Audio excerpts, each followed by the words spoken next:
My daughter was rushed into emergency surgery. When I arrived at the hospital, the surgeon quietly pulled me into a sterile supply closet and handed me a sealed envelope. He looked me dead in the eye and said to take my grandchildren and leave the city immediately because my son-in-law did something terrible. I tore the envelope open in a bathroom stall and turned completely pale at what I saw. Inside was a hidden toxicology report that forced me to resurrect a dangerous set of skills I buried a decade ago. My name is Tyrell Jenkins. I am 69 years old, and for the last 10 years, everyone believed I was just a retired maintenance worker for a commercial printing press. Before I continue this story, let me know where you are watching from in the comments below. Hit like and subscribe if you have ever had to outsmart someone who thought you were weak and oblivious. The automatic double doors of Chicago General Hospital slid open as I sprinted into the intensive care waiting room. The harsh fluorescent lights and the sterile smell of bleach hit my lungs. I scanned the chaotic room and immediately spotted Gavin Croft, my white son-in-law. He sat slouched on a cheap vinyl chair with his face buried in his hands. He was performing the role of the devastated husband flawlessly. His shoulders heaved with exaggerated sobs while his parents stood over him, rubbing his back and whispering words of comfort. I knew Gavin too well. I knew the calculated ambition that hid behind his tailored suits and expensive haircuts. When Kendra married him 5 years ago, I recognized the predatory hunger in his eyes because it was the exact same hunger I used to track during my career. As I approached, Gavin looked up and dropped his hands. His eyes were completely dry. There was no redness and no genuine despair. I saw only a cold, panicked calculation masquerading as grief. He stood up quickly and wrapped his arms around me in a rigid, awkward embrace. He whispered into my shoulder that Kendra collapsed at home and her organs were failing rapidly. He claimed the doctors did not know why she was dying. Every instinct in my body screamed that he was lying. I pulled away from his embrace and maintained a blank expression. I asked him where my grandchildren were. He pointed toward the pediatric wing, claiming his parents were taking them to get something to eat. Before I could interrogate him further, a nurse called his name from the reception desk. As Gavin walked toward the nurse station, a hand gripped my forearm with startling force. I turned and faced Dr. Eris Thorne. I knew Eris perfectly well. I helped clear his crushing student loans years ago when I audited a corrupt financial firm that tried to ruin his family. His face was drawn tight and his forehead was slick with cold sweat. He did not say a single word. He just yanked me down a narrow, restricted corridor and shoved me into a dark, sterile supply closet, locking the heavy door behind us. The loud hum of the hospital ventilation system masked our voices. Eris shoved a thick manila envelope against my chest. His hands were shaking violently as he pressed the paper into my grip. He told me he intercepted some specific blood samples before they went to the main laboratory for standard testing. He said Gavin had been aggressively rushing the hospital administration all morning, demanding paperwork that made absolutely no medical sense for a patient who had just collapsed from an unknown illness. Eris looked at me with pure terror in his dark eyes. He said I needed to take Tavon and Lila and vanish from the state tonight. He warned me that Gavin had corporate lawyers waiting in the downstairs lobby and that the hospital board was already bending to his aggressive legal threats. He pushed me toward the door, ordering me to read the files where absolutely no one could see me. I slipped out of the supply closet and walked directly into a public restroom at the end of the hall. I locked myself inside a handicapped stall and ripped the manila envelope open. A stack of official hospital papers spilled into my hands. The very first document was a hidden toxicology report. I scanned the chemical breakdown and my blood ran ice cold. The report showed lethal levels of arsenic in Kendra's system. It was not a sudden biological illness. Someone had been systematically poisoning my daughter over the course of several months. I flipped to the next page with trembling fingers. It was a do not resuscitate order, freshly signed by Gavin Croft. Beneath that death warrant lay a legally binding transfer of asset power. This document forced the hospital administration to recognize Gavin as the sole executor of Kendra multi-million-dollar software estate. Gavin had cornered the hospital legal team just 10 minutes before I arrived. He used her sudden tragic collapse to completely bypass the standard legal waiting periods.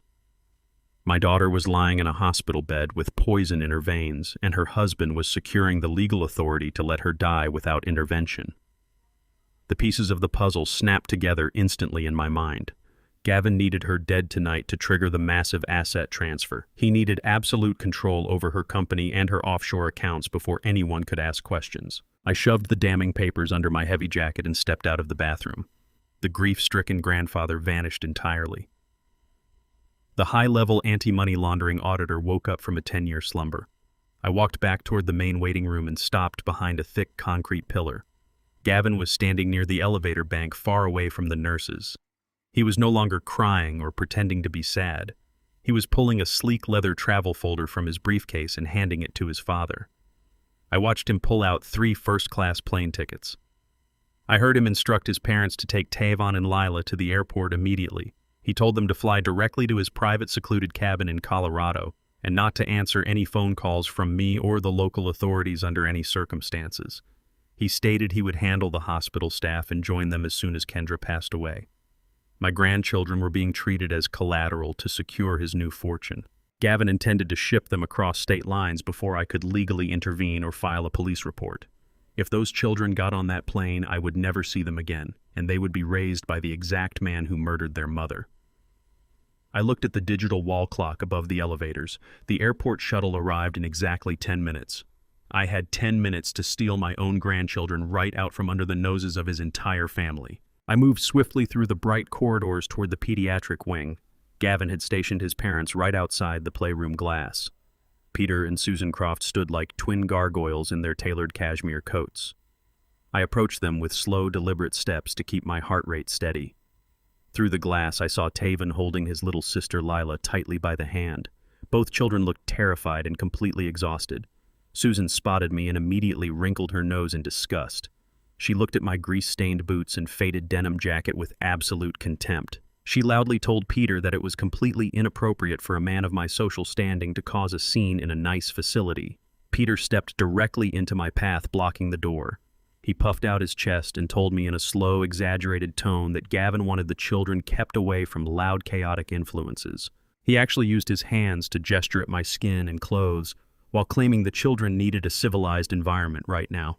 Susan added that they had already packed the kids' bags and were simply waiting for the private car to take them to the airport. She sneered and told me to go back to my printing press before I frightened the other wealthy patients. My hands balled into tight fists inside my jacket pockets. I wanted to break Peter's jaw right there in the hallway. I wanted to scream that their perfect son was a murderer. But anger is a luxury you cannot afford when you are at war. I forced my facial muscles to relax. I gave them a submissive nod, playing the exact role of the defeated, uneducated black grandfather they expected to see. I backed away slowly and turned the corner, disappearing from their sight line. The moment I was out of view, my submission vanished entirely. I needed a distraction, and I needed it immediately. I walked straight toward the administrative sector of the 4th floor. Gavin and his parents thought I was just an old mechanic who fixed printing presses for a living. They had absolutely no idea that 10 years ago I ran the anti-money laundering division for a massive international banking conglomerate. My team conducted a brutal 3-month financial audit of this exact hospital. I knew the architectural blueprints of Chicago General better than the chief of surgery. I knew the placement of every single security camera, and more importantly, I knew every blind spot in the network.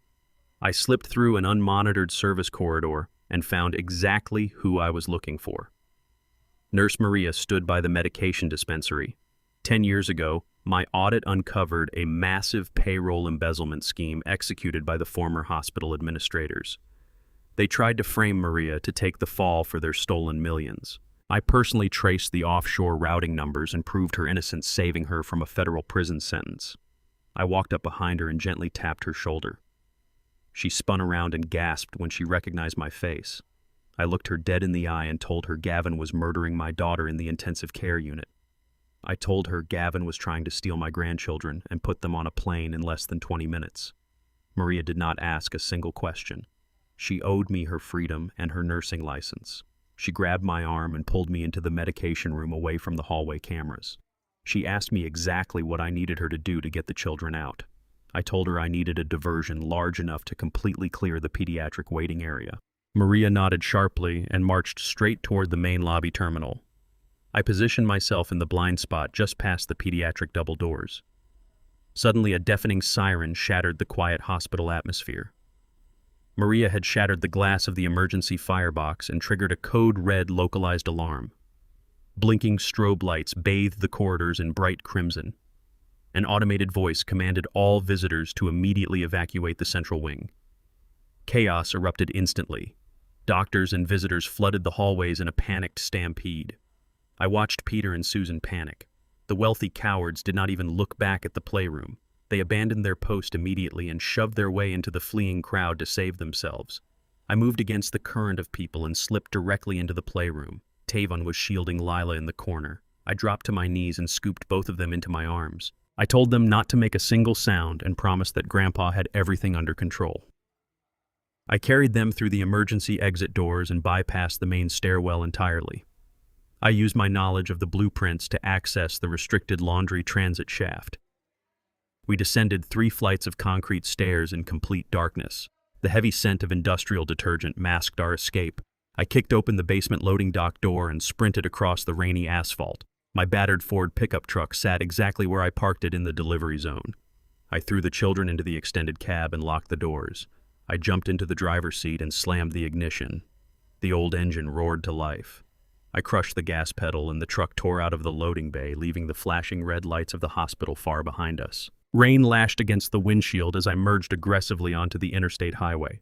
My heart pounded a steady, violent rhythm against my ribs. I constantly checked my rearview mirror for pursuing police cruisers, but the dark highway remained clear. I needed to get the children to a safe location before Gavin realized his parents had failed him. Suddenly, the Bluetooth dashboard console illuminated with an incoming call. The caller ID displayed Gavin. I tapped the screen to accept the call. Gavin spoke, and the grieving husband charade was entirely gone. His voice was dead and devoid of any human emotion. He asked me where I was taking his property. He did not call them his children. He referred to Tavon and Lila as assets. I kept my voice perfectly level and told him he would never touch my grandchildren again. A dry, hollow laugh crackled through the truck speakers. Gavin informed me that he had already anticipated my foolish heroics. He coldly stated that he just used his newly acquired power of attorney to completely freeze every single bank account registered in my name. He bragged that my credit cards were dead and my retirement funds were locked behind a corporate legal wall. He told me I was nothing but a broke, tired old man running on empty. Then he dropped his final threat. Gavin promised that if I did not turn the truck around and deliver the children to the private airstrip in the next 10 minutes, he would dial the police. He swore he would issue a statewide Amber Alert and frame me as a violent kidnapper. He promised I would die in a federal prison while he inherited my daughter empire. The call abruptly disconnected, leaving me in deafening silence. The cold reality of Gavin's threat hung heavily in the cab of my truck. I did not waste a single second panicking or trying to reason with a sociopath. I rolled down the driver's side window and hurled my smartphone directly into the concrete median of the interstate. It shattered instantly at 70 miles per hour, scattering plastic and glass across the wet asphalt. That phone was now a tracking beacon for the local police, and I absolutely refused to let Gavin dictate my movements. Returning to my modest suburban house was completely out of the question. Gavin would already have law enforcement waiting on my front porch with an arrest warrant for kidnapping. I took the very next exit, heading straight into the labyrinth of downtown Chicago. The torrential rain continued to pound against the windshield, offering perfect visual cover as I aggressively navigated through the congested city streets.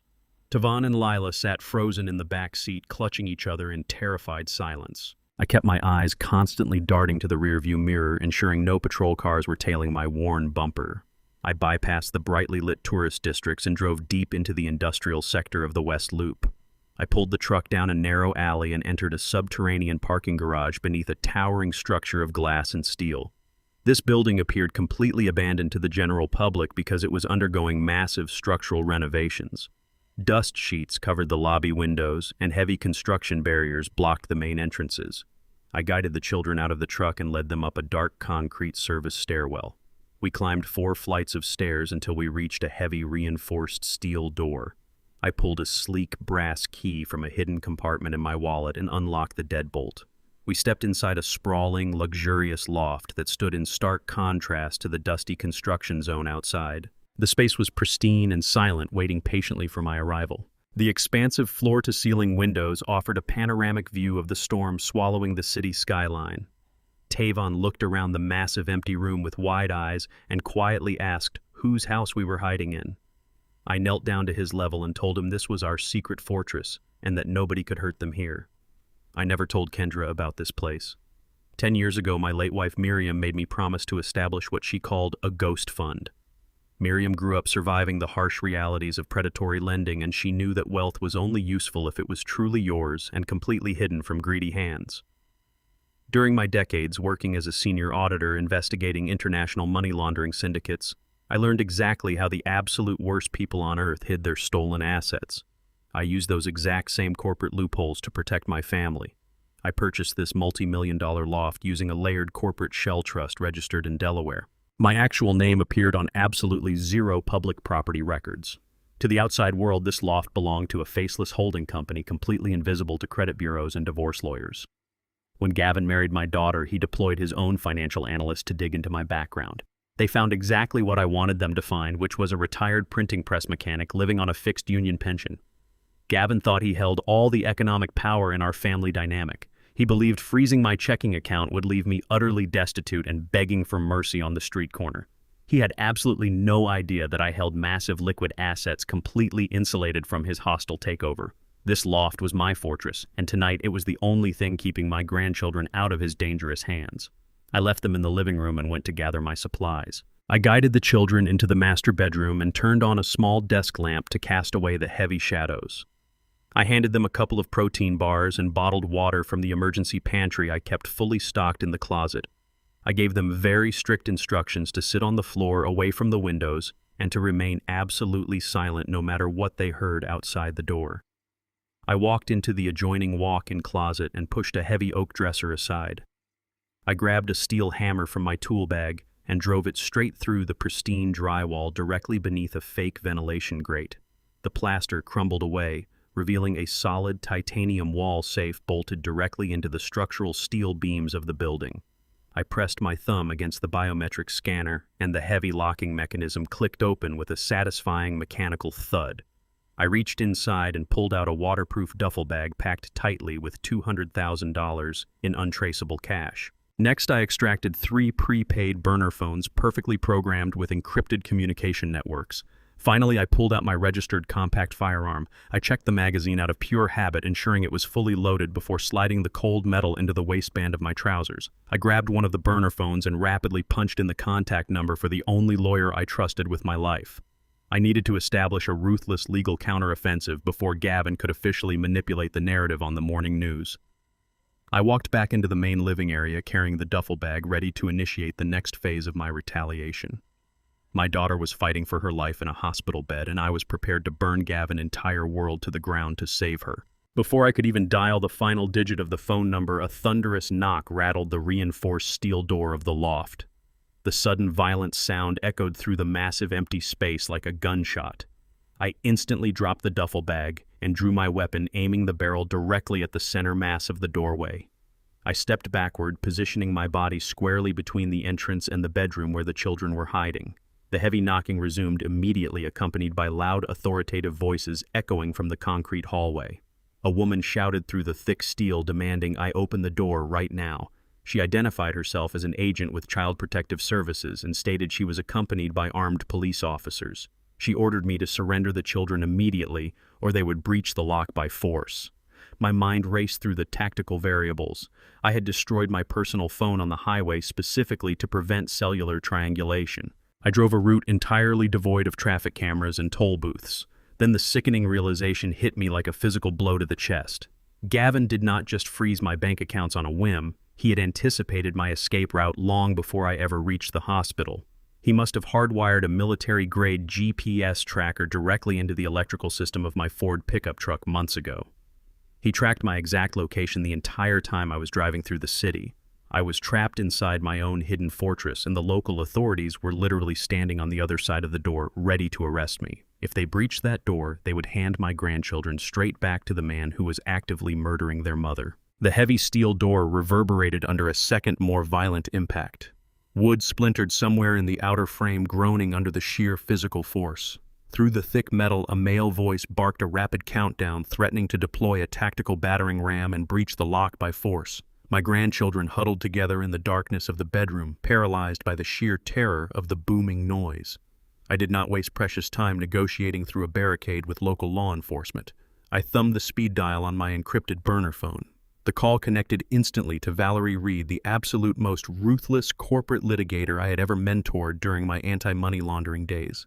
I gave her the exact street address and suite number, told her the police were currently breaching my door on Gavin's false kidnapping charges, and immediately hung up. I dropped the burner phone straight into the kitchen sink. I ejected the loaded magazine from my firearm with a sharp click and pulled the slide back, ejecting the chambered round onto the floor. I placed the empty weapon flat on the center of the kitchen island, perfectly illuminated by the overhead pendant lights. As an older black man facing a highly agitated police squad, any sudden movement or hidden weapon would be an immediate death sentence. I raised both hands to shoulder height, keeping my palms wide open and visible. I walked backward to the entrance and disengaged the heavy deadbolt. I pulled the door open just as two tactical officers swung a steel ram forward. They aborted the swing, stumbling into the entryway with their service weapons drawn and leveled directly at my chest. I maintained direct eye contact with the lead officer, stating clearly and calmly that I was unarmed, the weapon was cleared on the table, and the children were completely safe in the adjacent room. A woman in a sharp navy pantsuit aggressively pushed her way past the tactical officers. She flashed a plastic badge identifying herself as a senior investigator for Child Protective Services. She barked an order at the police to secure me against the wall while she retrieved Tavon and Lila from the back rooms. She spoke with a venomous, condescending authority, citing an emergency custody order filed by a grieving father whose wife was currently dying in the intensive care unit. I stood perfectly still against the cold drywall, refusing to let the officers provoke a physical reaction. I looked directly into the agent's eyes and told her she was executing a fraudulent order built entirely on perjury. She ignored me completely, sneering at my faded clothes, and stepped purposefully toward the bedroom hallway.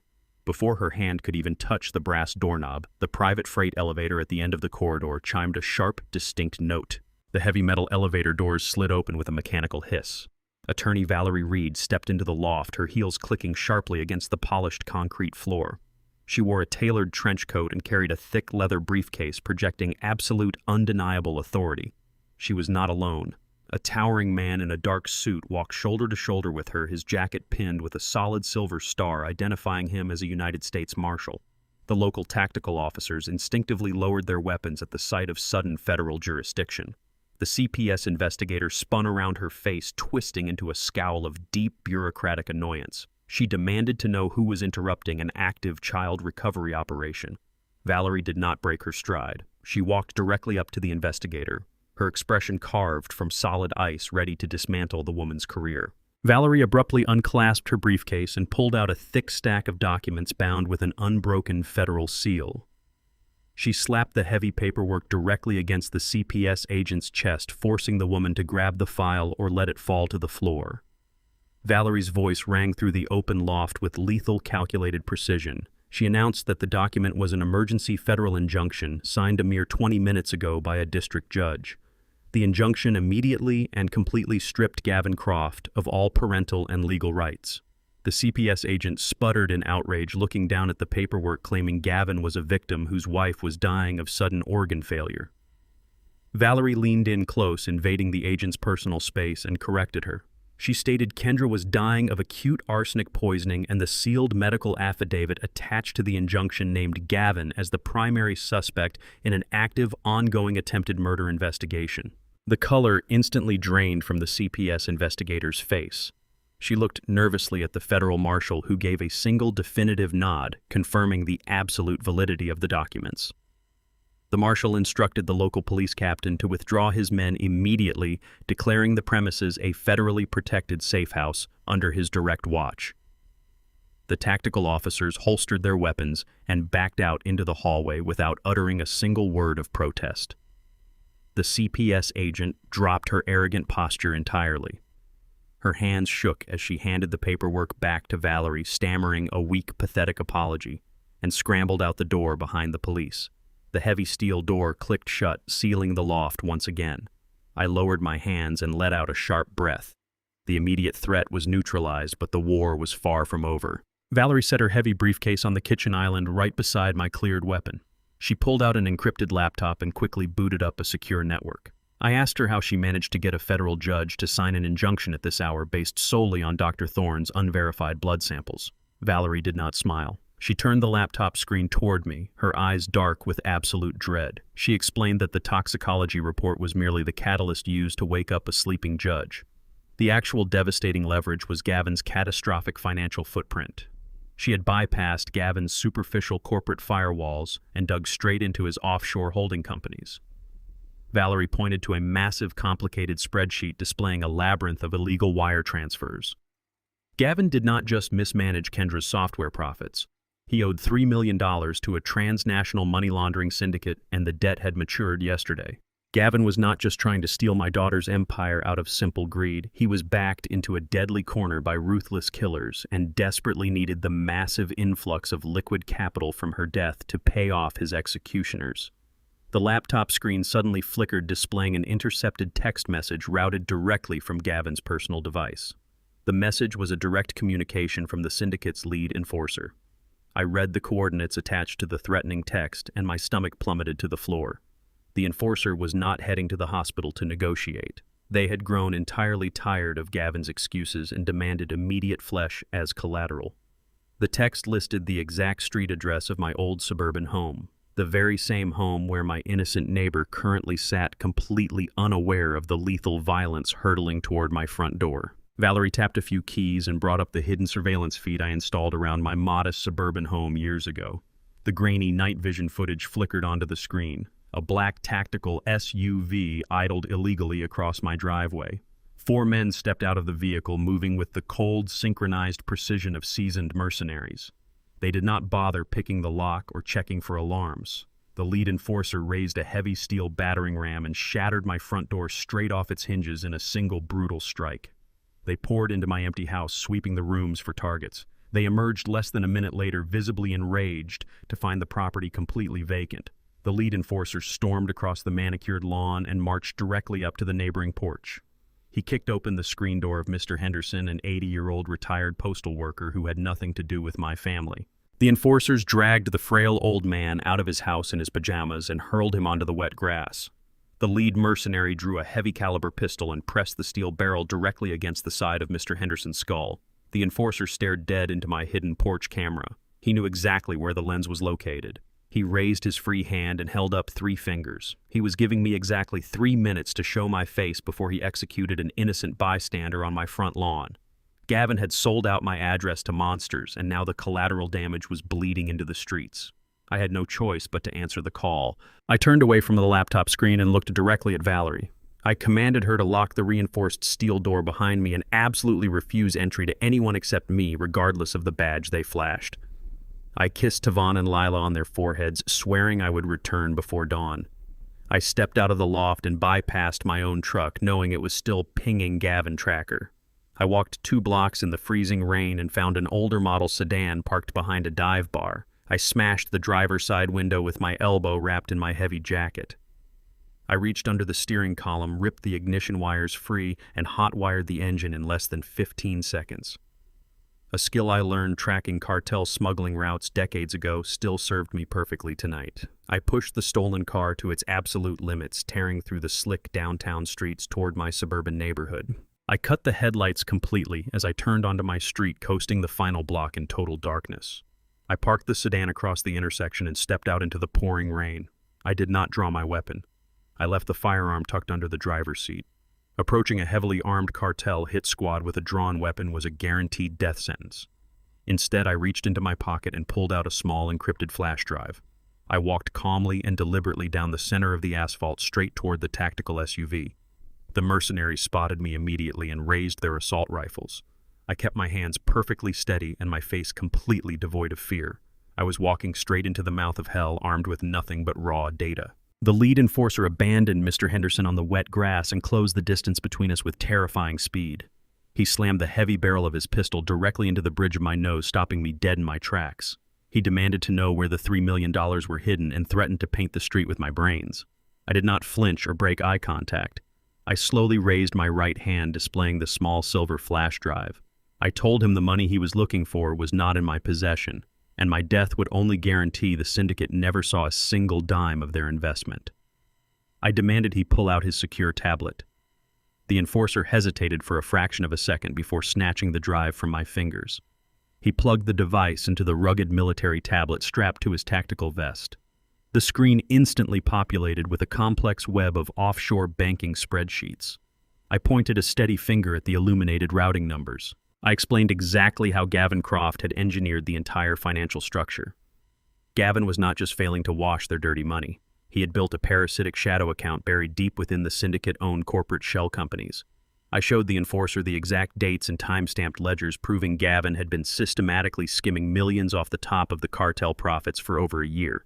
The enforcer's eyes widened as he processed the undeniable mathematical proof shining on the screen. Gavin was not a victim of bad investments. He was an arrogant thief actively stealing from the most dangerous men on the continent and trying to use my daughter estate to cover his tracks. The lead enforcer slowly lowered his pistol from my face. The absolute rage in his eyes shifted from me directly to the name Gavin Croft flashing on his tablet screen. He understood immediately that he had been hunting the wrong target. He tossed the flash drive back into my chest and took a slow, measured step backward. He told me the cartel did not care about family disputes or domestic legal battles. They only cared about balancing their ledgers and punishing the thief who disrespected their organization. He acknowledged the proof I provided but stated that raw data was completely useless without the master access codes. He issued a brand new ultimatum standing right there in the freezing rain. He gave me exactly 24 hours to retrieve the encrypted master keys for Gavin's shadow account. If I failed to deliver the digital keys by this exact time tomorrow night, the cartel would not come back to my house. They would dispatch a full tactical strike team directly to Chicago General Hospital. He promised they would lock the intensive care unit doors and burn the entire wing to the ground with Kendra still strapped to her ventilator. The enforcer signaled his men and they piled back into the black SUV, leaving Mr. Henderson trembling on the lawn. The tires screeched against the asphalt as they disappeared into the storm. I helped my neighbor to his feet and promised him the danger had passed. But I knew the truth was far worse. I now had less than 1 day to completely dismantle Gavin Financial Fortress or my daughter would burn alive in her hospital bed. I drove the stolen sedan away from my old neighborhood, with the cartel's 24-hour ultimatum burning in my mind. I needed to shatter Gavin's digital defenses and extract those decryption keys before tomorrow night. A standard laptop would never breach the encryption protocols Gavin employed to hide his shadow accounts. I navigated back toward the decaying industrial sector on the south side of the city. I pulled up to the rusted gates of the exact commercial printing warehouse where I supposedly spent the last decade fixing Heidelberg presses. The massive brick building had been officially condemned and abandoned 3 years ago. I forced the heavy iron side door open and stepped into the cavernous, pitch-black production floor. The air smelled of stale ink and rotting wood. I walked past the rusted hulks of dead machinery toward a reinforced utility closet in the far back corner.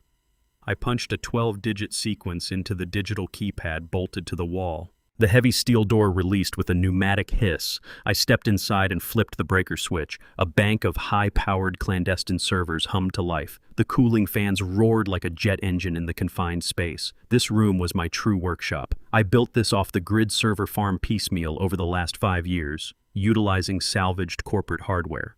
It possessed enough processing power to intercept and decrypt international wire transfers in real time. I sat down at the central terminal and cracked my knuckles. Gavin thought his digital fortress was impenetrable because he hired expensive private security firms. He was about to find out that those firms built their firewalls using the exact same architectural standards I helped design 20 years ago. I initiated the breach sequence. I routed my connection through a dozen proxy servers across Eastern Europe before knocking on the front door of Gavin's corporate network. His primary security layer was a standard commercial firewall designed to keep out amateur hackers and curious journalists. It was an absolute joke. During my tenure as a senior auditor, I legally compelled the world's largest banking conglomerates to submit their master clearance codes to my division for federal compliance testing. I retained a terrifyingly thorough photographic memory of those backdoor access protocols. I typed a string of legacy administrative commands into the terminal. Gavin's outer firewall collapsed instantly, offering zero resistance. I was inside the main server architecture of Kendra's software empire. I bypassed the legitimate payroll and operational sectors entirely. I was hunting for the anomalies. I ran a customized tracking algorithm I wrote specifically to detect microscopic discrepancies in offshore routing numbers.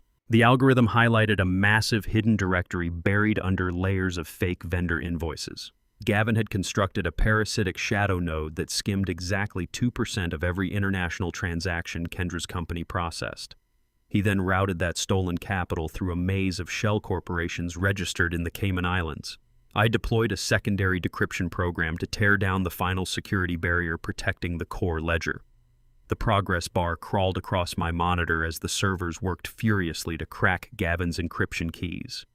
I watched the lines of code cascade down the screen, dismantling his financial illusions piece by piece. He genuinely believed his expensive education and slick lawyers made him untouchable. He failed to realize that every digital wall has a structural weakness, and I held the blueprint to the entire foundation. The final lock shattered and the unredacted ledger blossomed across my monitors. I stared at the decrypted financial matrix and felt a profound, sickening rage twist in my gut. I initially assumed Gavin was simply hoarding the stolen millions to cover his massive cartel debt. The reality was infinitely more repulsive. I traced the final destination of the laundered capital to a series of private banking institutions in Geneva. Gavin was not paying the syndicate. He was actively financing a completely separate life. I pulled up the property deeds and wire transfer receipts attached to the Swiss accounts. Gavin had purchased a sprawling $10 million alpine estate overlooking Lake Geneva. He bought luxury vehicles and funded a multi-million-dollar trust under a name I did not recognize. I ran the name through an international public records database and pulled up a photograph. It was a woman 10 years younger than Kendra holding a toddler who shared Gavin's exact facial features. Gavin maintained a fully funded secret family in Switzerland. He had been systematically bleeding my daughter's company dry for years to build an aristocratic life for his mistress across the ocean. He poisoned Kendra and signed her death warrant not just to escape the cartel but to permanently fund his European fantasy. He intended to let the syndicate tear my family apart while he slipped away to his alpine fortress with his new heirs. The sheer scale of his sociopathic greed was staggering. He looked my daughter in the eyes every single day while methodically planning her murder and stealing her legacy to buy diamonds for another woman. I gripped the edge of the desk until my knuckles turned white. I possessed the absolute proof required to send him to federal prison for the rest of his natural life. I just needed to secure the data. I slammed my hand against the keyboard and initiated a massive data extraction protocol. I commanded the servers to download every single piece of financial evidence, including the syndicate ledgers, the Swiss property deeds, and the shadow account decryption keys. A bright green progress bar appeared on the primary monitor calculating the massive file transfer. 5 miles away, inside a luxury hotel suite, Gavin's personal smartphone erupted with an emergency proximity alarm. He had hardwired a silent tripwire into the core ledger to notify him the instant anyone accessed the hidden directory. I watched a secondary terminal on my desk intercept a panicked surge of network traffic from Gavin's IP address. He was desperately trying to sever the connection and lock me out of the server. It was utterly useless. I had already established an absolute administrative override. Gavin realized instantly that his digital fortress was burning. He knew I possessed the exact leverage required to expose his theft to both the federal authorities and the ruthless cartel enforcers. Cornered and stripped of his financial shields, Gavin made a terminal, desperate decision. He knew the data was only half the problem. If Kendra survived the poison and woke up in that hospital bed, her direct testimony regarding the forged power of attorney would validate every single document I was downloading. I intercepted a brief, heavily encrypted outgoing phone call from his device. He was not calling his lawyers. He contacted a professional cleaner. Gavin dispatched an assassin directly to Chicago General Hospital with explicit orders to bypass intensive care security and execute my daughter before she could ever open her eyes. The data download hit 100%. I ripped the flash drive from the port and bolted toward the door. The race against death had officially begun. I threw the stolen sedan into gear and tore away from the abandoned warehouse. The engine screamed as I pushed the speedometer past 90 miles per hour on the flooded industrial roads. I had exactly 12 miles between me and Chicago General Hospital. Every second I spent navigating the slick asphalt was a second Gavin hired killer spent moving closer to my daughter. I mounted the curb to bypass a red light and launched the vehicle onto the highway on-ramp. Inside the hospital, the environment was drastically different. The intensive care unit operated in a state of quiet and sterile efficiency. A tall man wearing pale blue surgical scrubs stepped off the service elevator. He moved with absolute predatory confidence.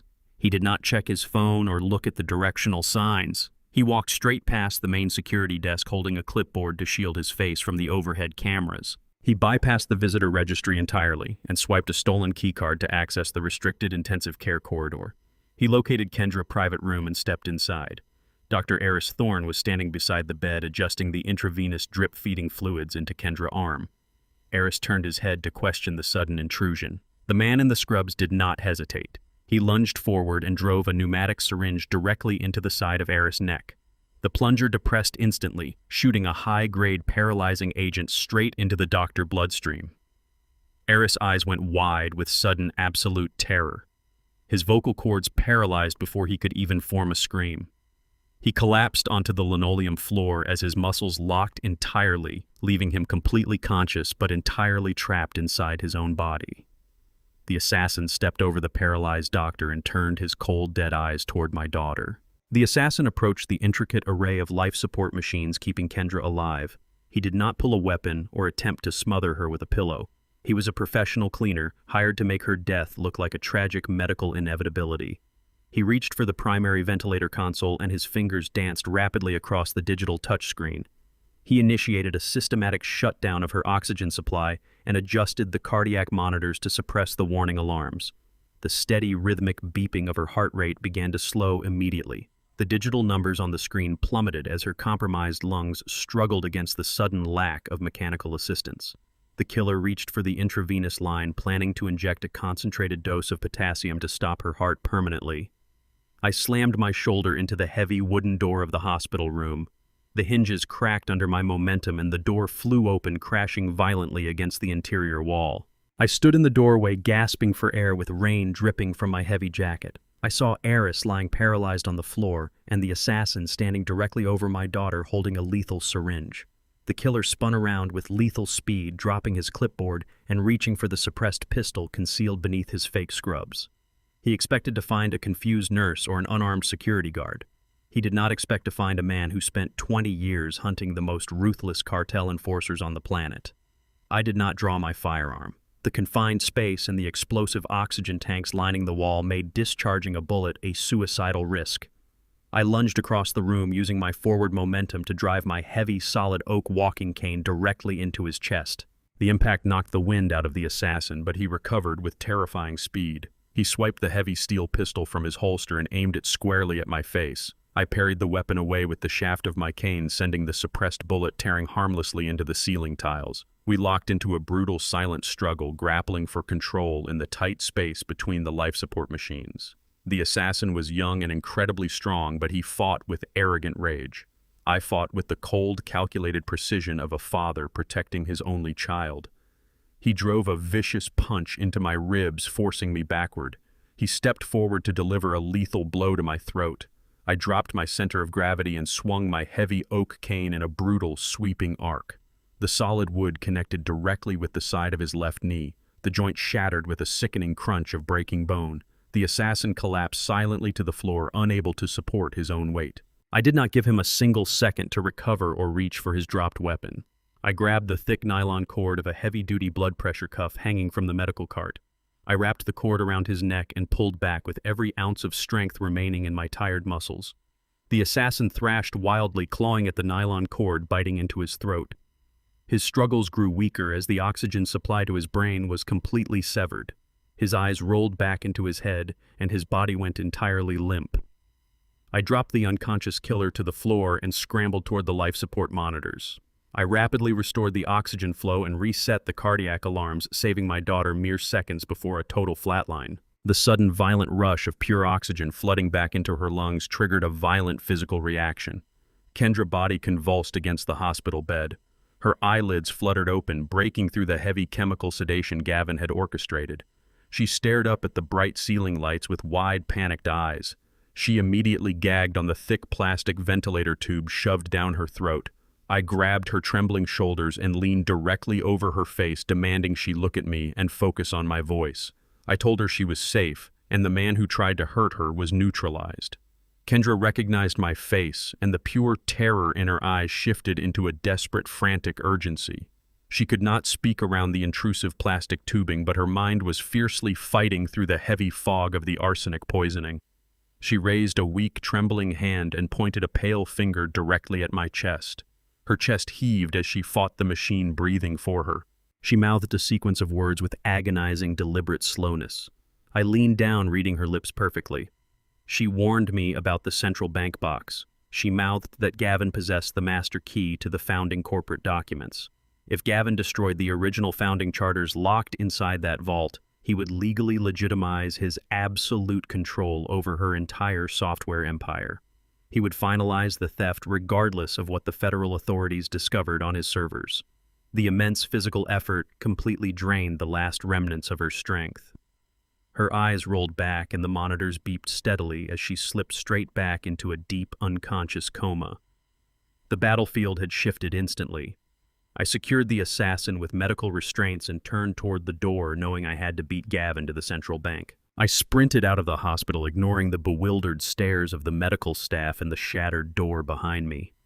My legs burned with the exertion, but my mind was completely focused on the singular objective Kendra had managed to convey before slipping back into the dark abyss of a coma. The bank box. She meant the central depository vault at the First National Bank downtown.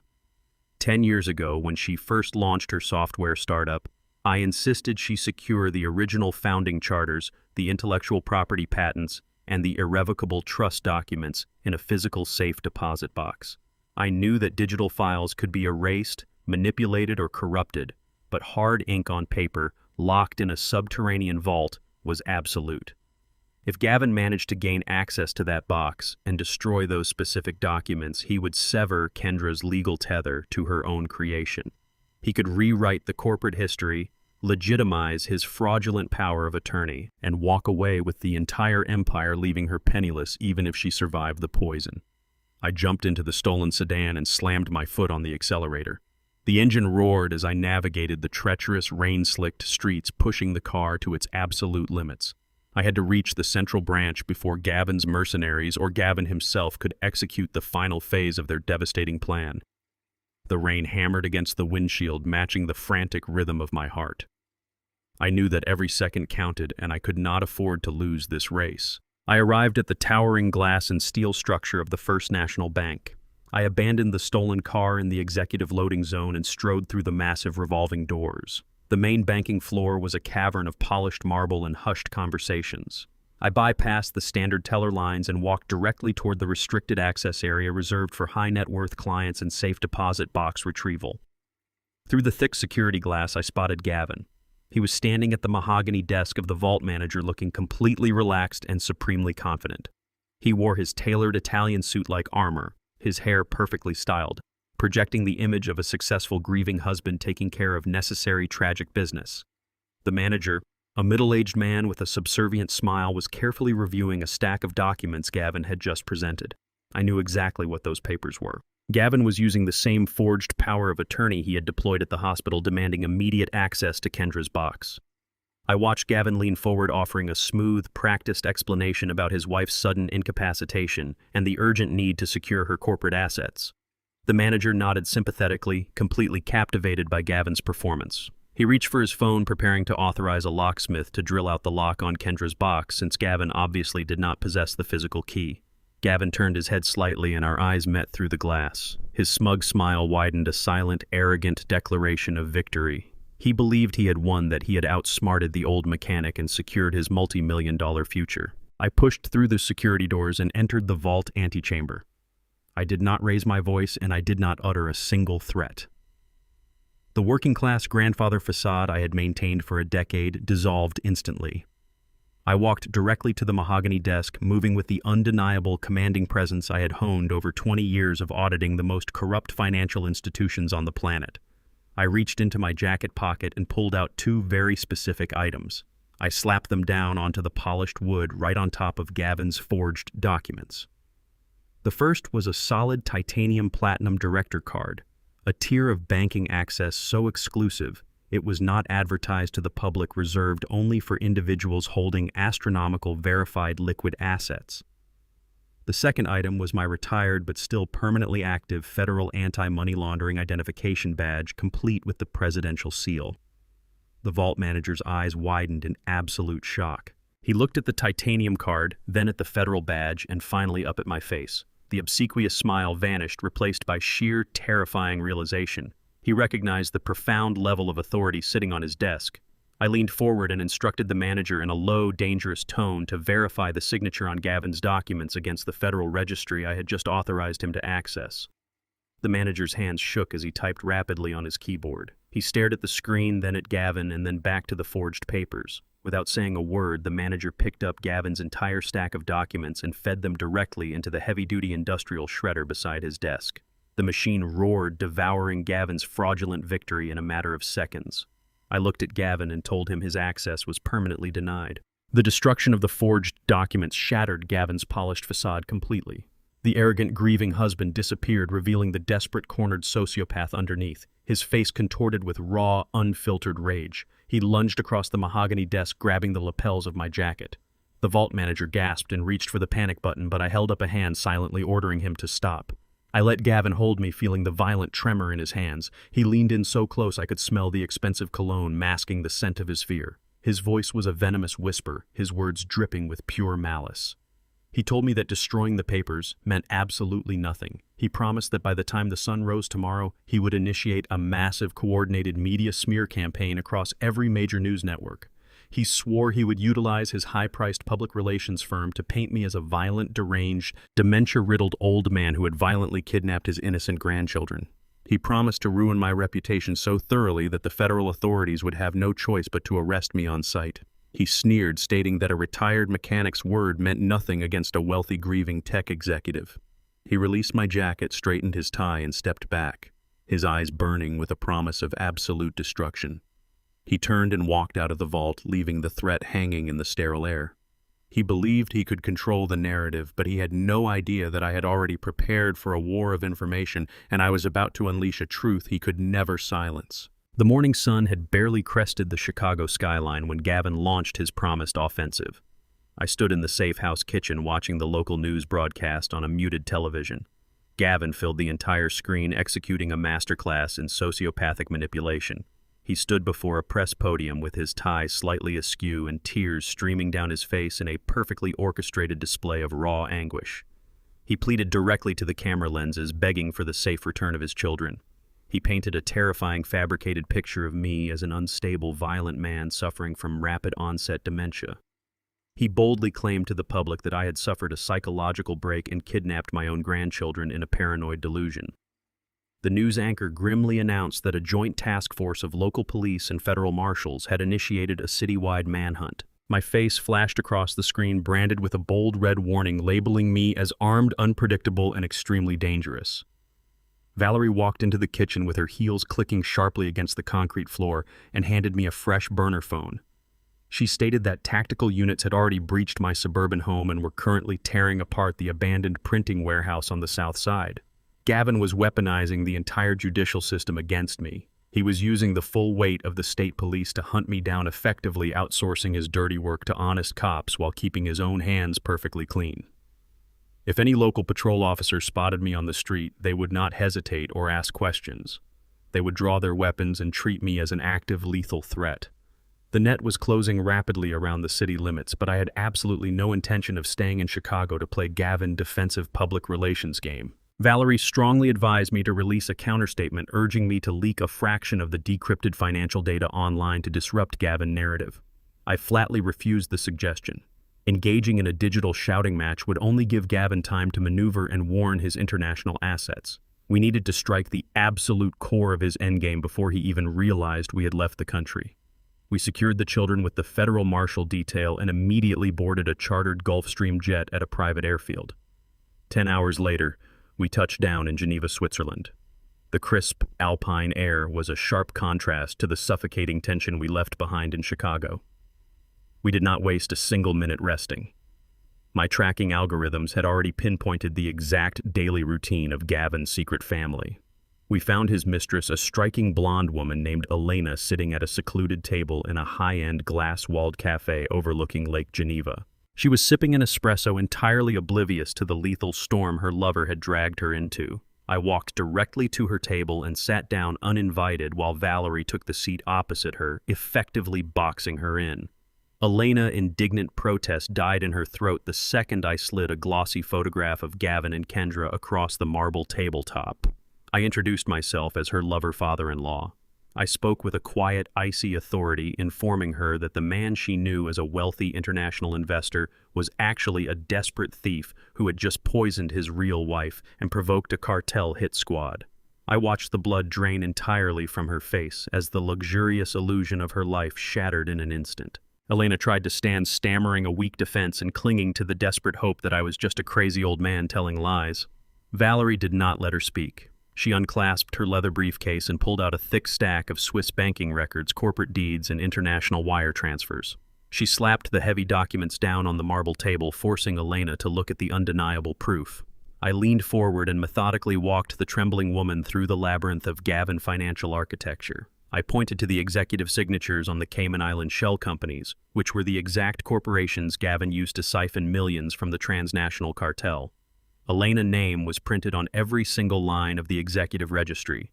Gavin had not bought her an alpine estate out of love or devotion. He had systematically weaponized her identity. I explained with brutal clarity that Gavin engineered the entire corporate structure so she was the sole legal owner of the cartel money laundering apparatus. When the federal authorities inevitably cracked the shell companies, or when the syndicate finally tracked down the stolen funds, Gavin would walk away completely clean. Elena would be the one facing decades in a federal penitentiary for international money laundering, or far worse, she would be the one answering to the cartel executioners. She was not his partner or his future wife. She was his ultimate insurance policy. She was a disposable human shield designed to absorb the cartel wrath while Gavin escaped with the stolen millions. Her chest heaved as sheer panic consumed her. The reality of her impending destruction settled over her like a suffocating shroud. She finally understood the true nature of the man she loved. Driven by sheer terror and the desperate need to save herself and her toddler, Elena completely surrendered. She reached into her designer tote bag and pulled out a sleek titanium-cased laptop. She pushed the device across the marble table with her hands shaking violently. She confessed it was Gavin's offline backup ledger, the exact machine he used to manage the shadow accounts whenever he visited Geneva. I immediately flipped the screen open and booted the operating system, knowing this device held the final uncorrupted decryption keys required to pacify the cartel. The screen illuminated bypassing standard security protocols. However, as the diagnostic data flashed across the terminal, my trained eyes caught an anomaly in the hardware registry.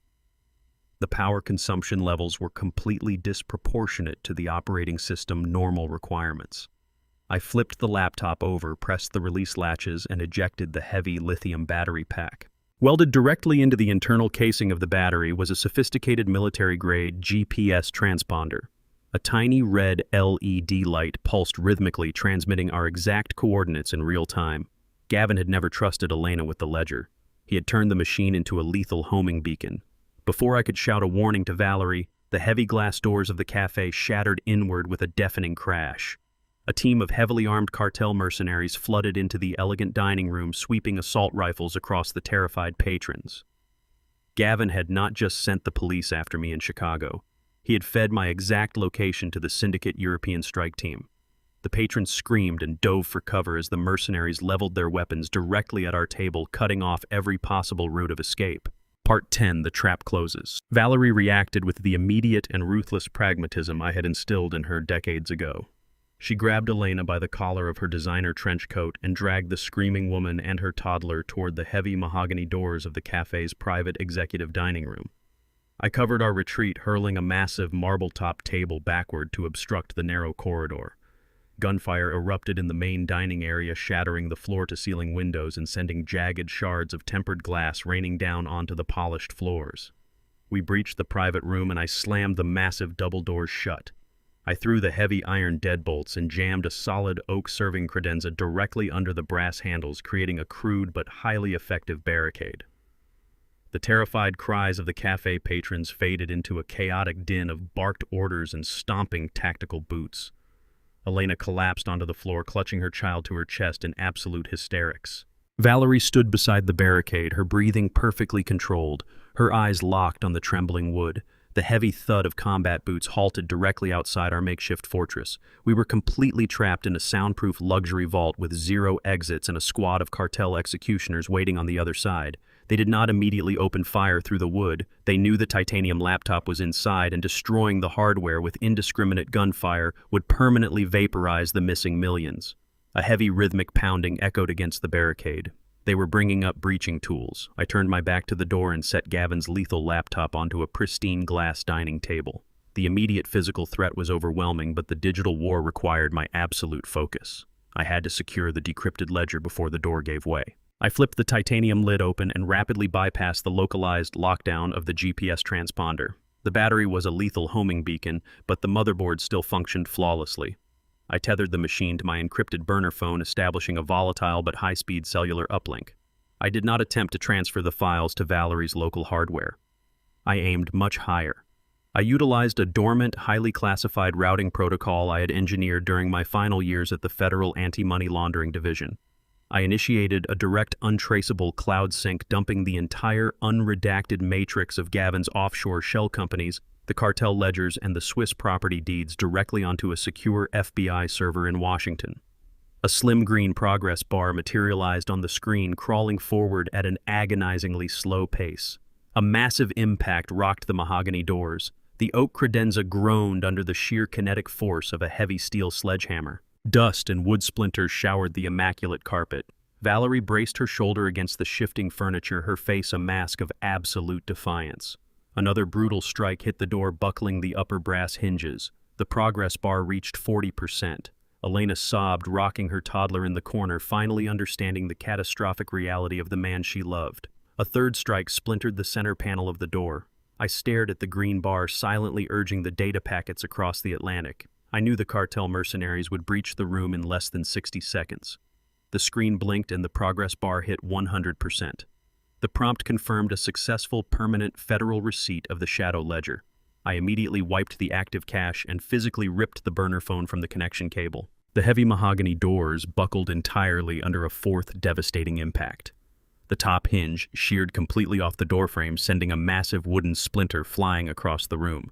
The mercenaries prepared to swing the sledgehammer one final time to completely demolish the barricade. I raised my voice above the chaotic noise, commanding them to hold their strike. I announced clearly and firmly that I was unlocking the door and surrendering the hardware.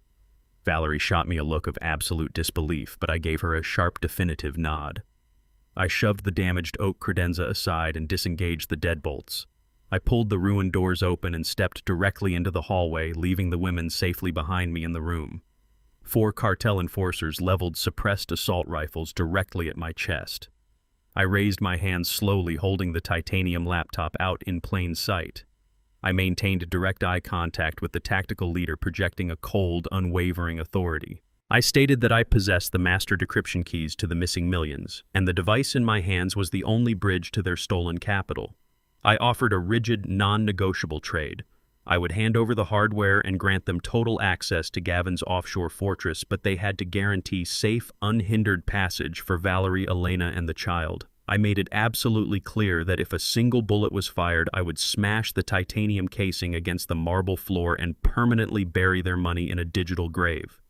The lead mercenary kept his weapon raised, his eyes shifting from the laptop to my face, weighing the absolute finality of my threat. Before the cartel leader could accept the negotiation, the ranks of armed men parted seamlessly. Gavin Croft stepped into the corridor, his tailored suit completely dry, entirely untouched by the violence he had unleashed.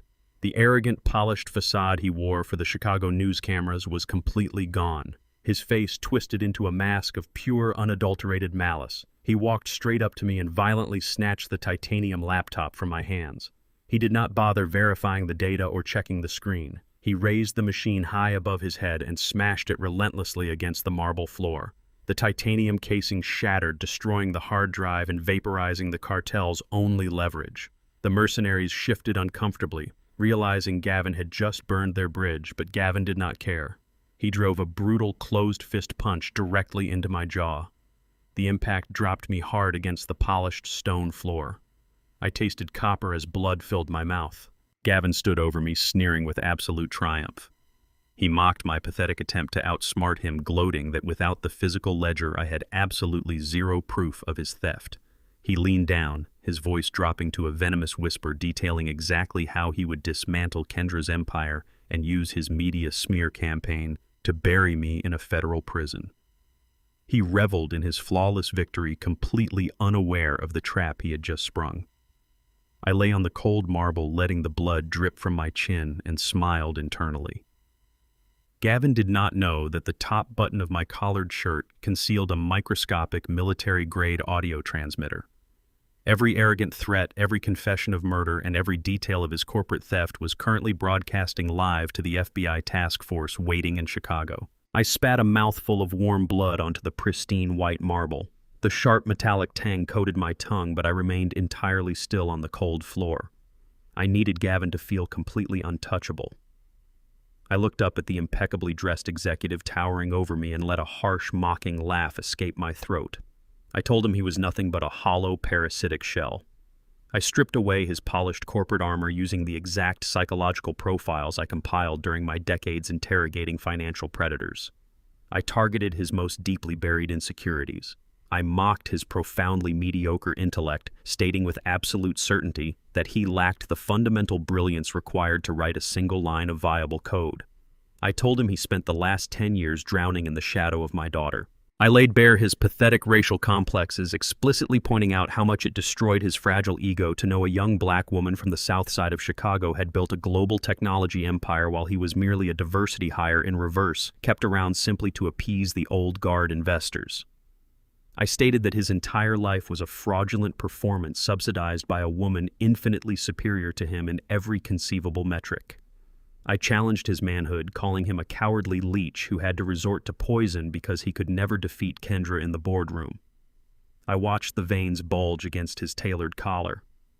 The smug, aristocratic superiority melted from his face, replaced by a vicious, primal fury. He stepped forward, closing the distance between us exactly as I had calculated. He was entirely consumed by the need to prove his dominance over the man who had just dismantled his entire psychological foundation. Gavin completely lost his remaining shreds of self-control. His meticulously crafted public persona shattered under the weight of his own massive ego.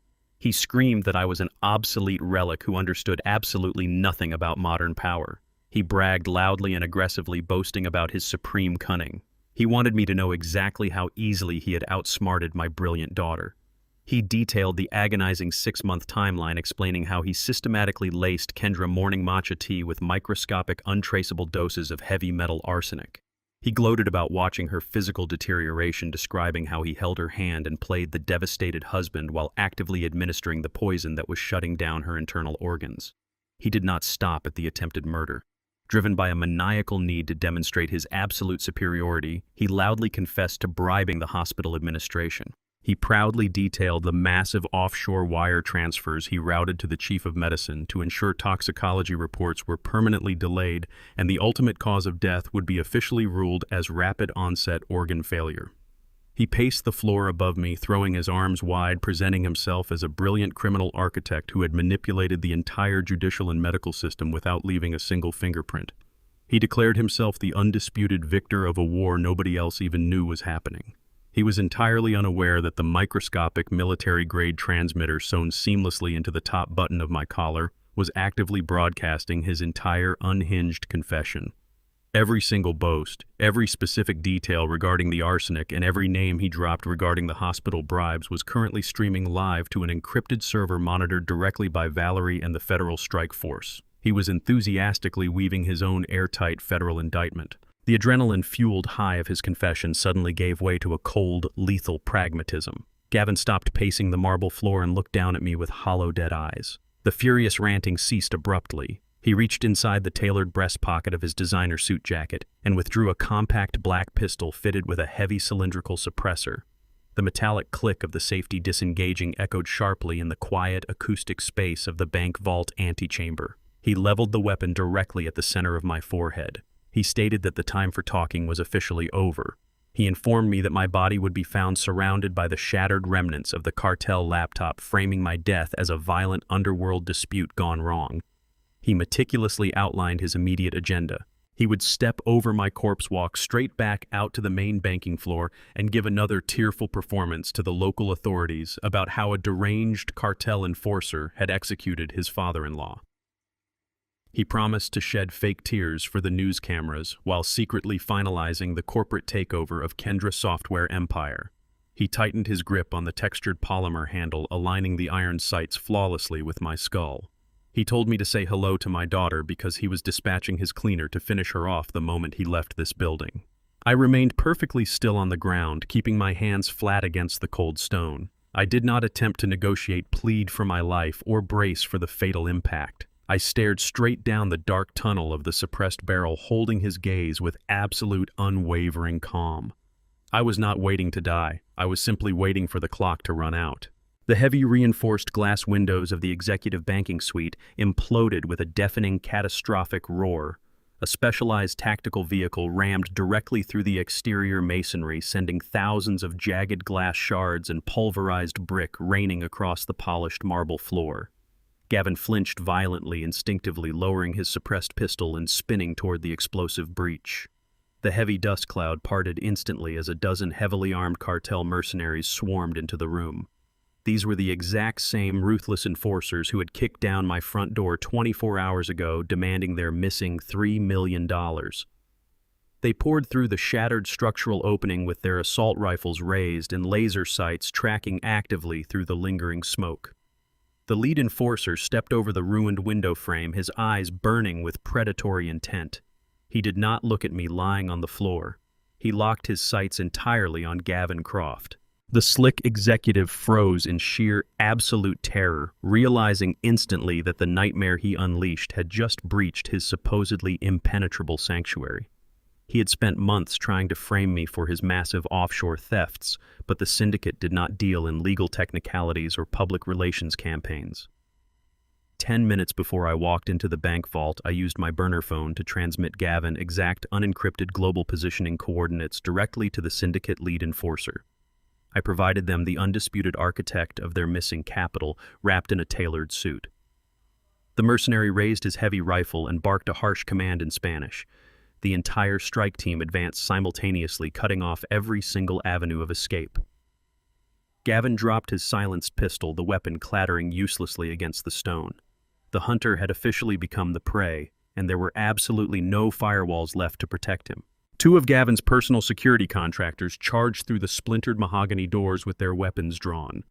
They were highly paid corporate bodyguards accustomed to intimidating unarmed journalists and rival executives. They were completely unprepared for a hardened cartel strike team. The mercenaries did not issue warnings or shout for compliance. They pivoted seamlessly and unleashed a synchronized volley of suppressed automatic gunfire. The contractors collapsed instantly onto the ruined carpet before they could even disengage their weapon safeties. The sheer brutal efficiency of the execution paralyzed Gavin entirely. He dropped to his knees on the pulverized glass, his manicured hands hovering uselessly above his head. The lead cartel enforcer strode through the settling dust and gripped a fistful of Gavin's perfectly styled hair. He yanked the executive backward with bone-jarring force, exposing the pale skin of his throat. The mercenary did not bother raising his assault rifle. He reached down to his tactical belt and unsheathed a heavy serrated machete.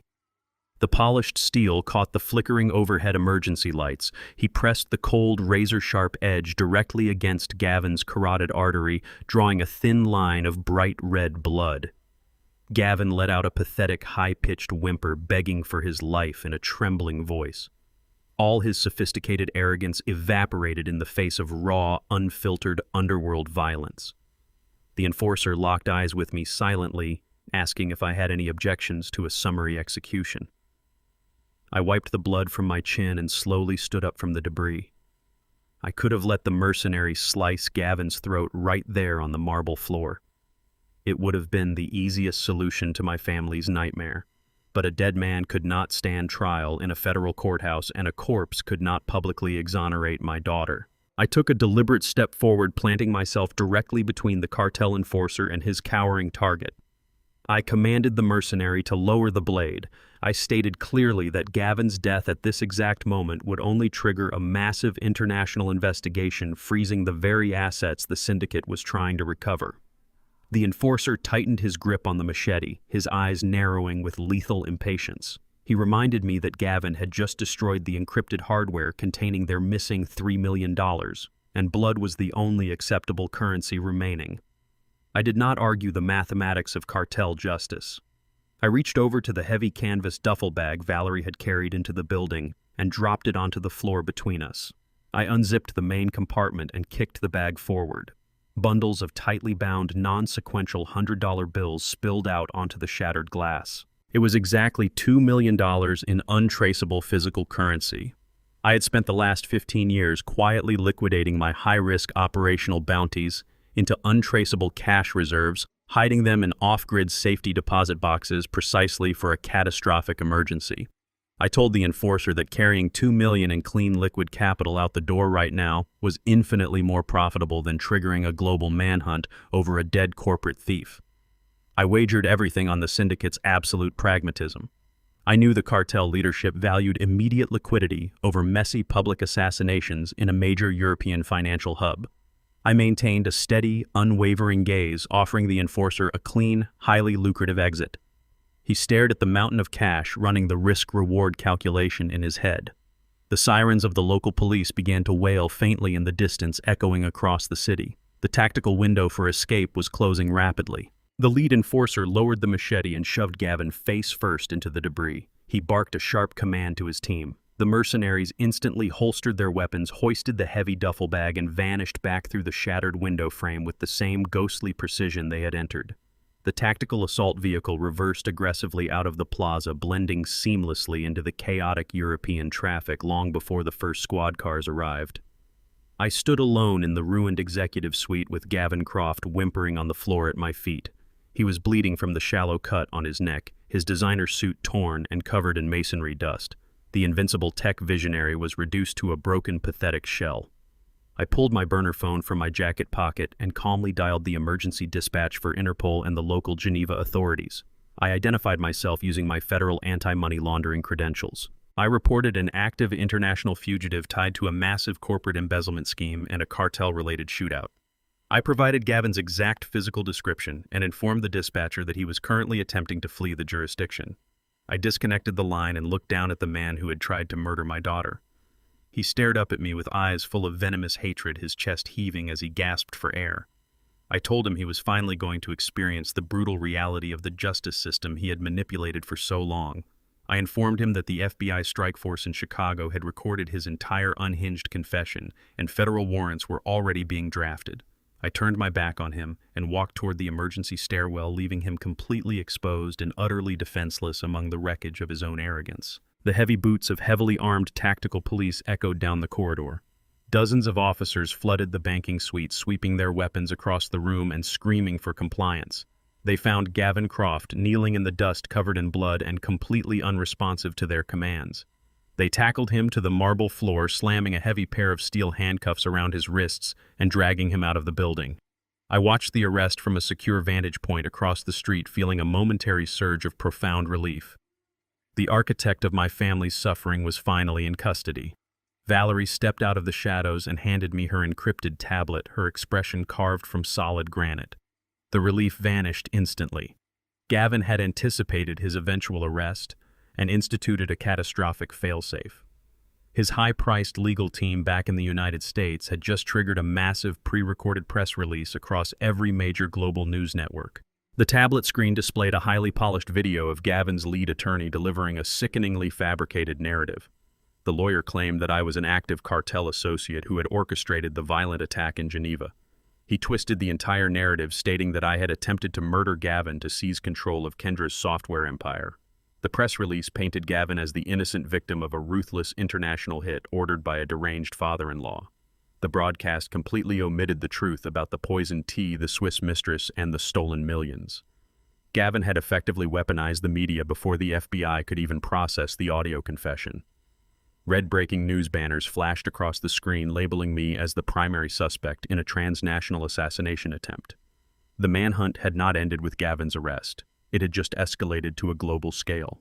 The federal courthouse in Chicago was a suffocating theater of murmuring reporters, anxious spectators, and flashing camera lenses.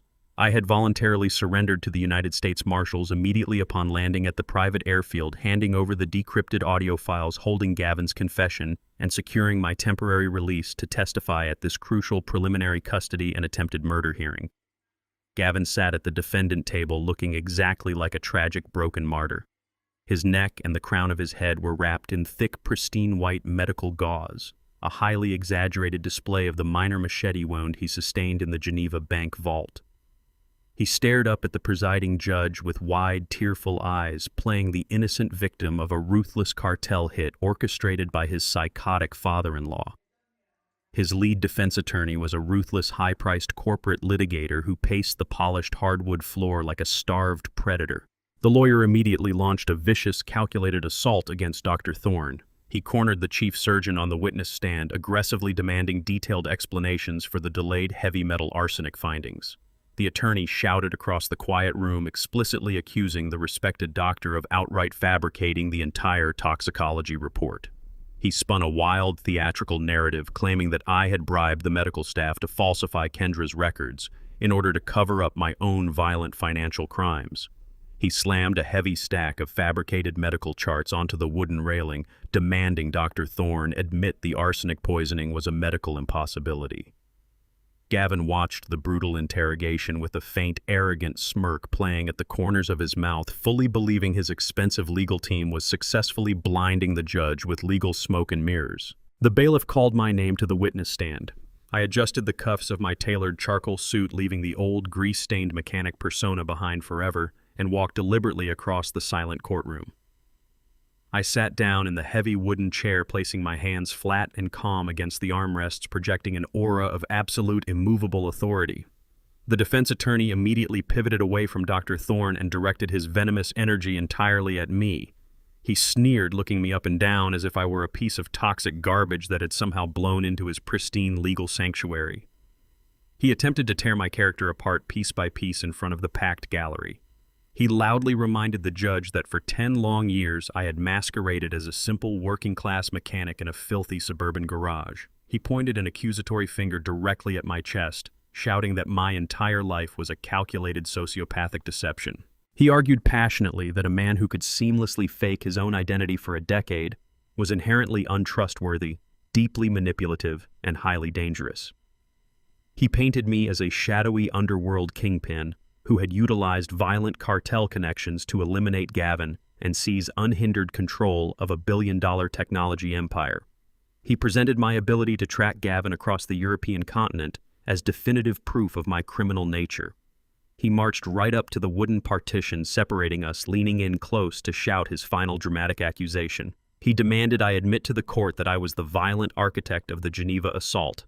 I did not flinch, blink, or raise my voice in response to his theatrical rage. I sat completely still, letting his desperate accusations echo uselessly against the high-vaulted ceiling. I waited patiently in absolute silence until the defense attorney completely ran out of breath and his face flushed a deep, angry crimson. The courtroom held a collective, agonizing breath, fully anticipating a furious, emotional denial. Instead, I calmly reached inside my tailored breast pocket and retrieved a small, leather-bound bank ledger. The lawyer scoffed, stepping forward and attempting to interrupt my testimony, but I raised a single hand and began to read aloud with crystalline, devastating clarity. I recited a long string of international routing numbers, specific date stamps, and encrypted transaction codes. I detailed a series of shadow transfers originating from a Cayman Islands shell company, tracing the digital money trail across 3 different continents. I looked directly into the terrified eyes of the defense attorney and stated the exact sum of his legal retainer.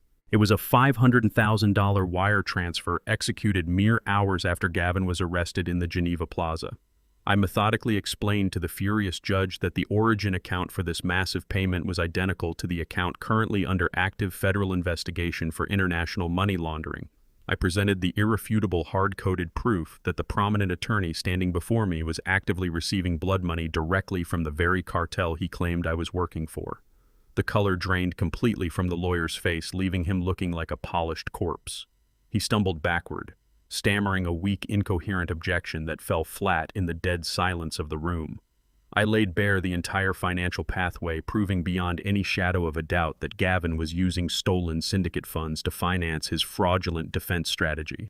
The smug superiority on Gavin's face vanished, replaced by sheer, terrifying realization. The judge struck his heavy wooden gavel against the sounding block with a sharp, echoing crack that silenced the murmuring gallery instantly. He immediately invalidated the defense attorney's legal standing, aggressively stripping the man of his right to speak and ordering the armed bailiffs to secure the financial documents I had just presented. Before the disgraced, trembling lawyer could even gather his files, the heavy oak doors at the back of the courtroom swung open with overwhelming force.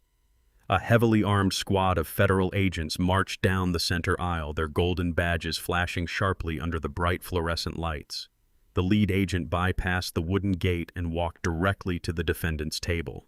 He loudly announced to the entire court that Gavin Croft was under immediate arrest for international wire fraud, racketeering, and conspiracy to commit murder. The officers surrounded the table in a tight tactical formation, demanding Gavin stand up and place his hands behind his back. The carefully constructed web of lies had finally snapped, trapping the sociopath in a federal cage he could never manipulate or buy his way out of. But Gavin did not stand up. He remained seated in his chair, staring down at the polished wooden table. A low, vibrating chuckle escaped his throat, slowly building into a dark, maniacal laugh that chilled the air in the entire room. He raised his head, his eyes locking onto mine with a look of pure, unadulterated madness. He calmly stated that spending his life in a federal penitentiary meant absolutely nothing if there was no corporate empire left for anyone to inherit. He reached deep inside his bandaged collar and withdrew a small metallic remote detonator. He pressed his thumb firmly against the single red button, smiling a horrific, triumphant smile as he announced that he had just remotely disabled the primary life support generators in Kendra's intensive care unit. Gavin realized the federal cage was snapping shut around him, but the cornered sociopath completely refused to be taken alive in the court of public opinion. As the lead FBI agent reached for his shoulder, Gavin violently twisted away and backed himself against the polished wooden defense table. His manicured hands gripped the edges so hard his knuckles turned bone white. He screamed across the packed courtroom, his voice cracking with a hysterical, venomous edge. If he was going to federal prison, he swore to the entire gallery that he was dragging his brilliant wife down into the darkness with him. He commanded the absolute attention of the frenzied journalists, projecting his voice to ensure every recording device captured his final devastating lie. He proudly declared that the cartel shell companies were not his sole creation.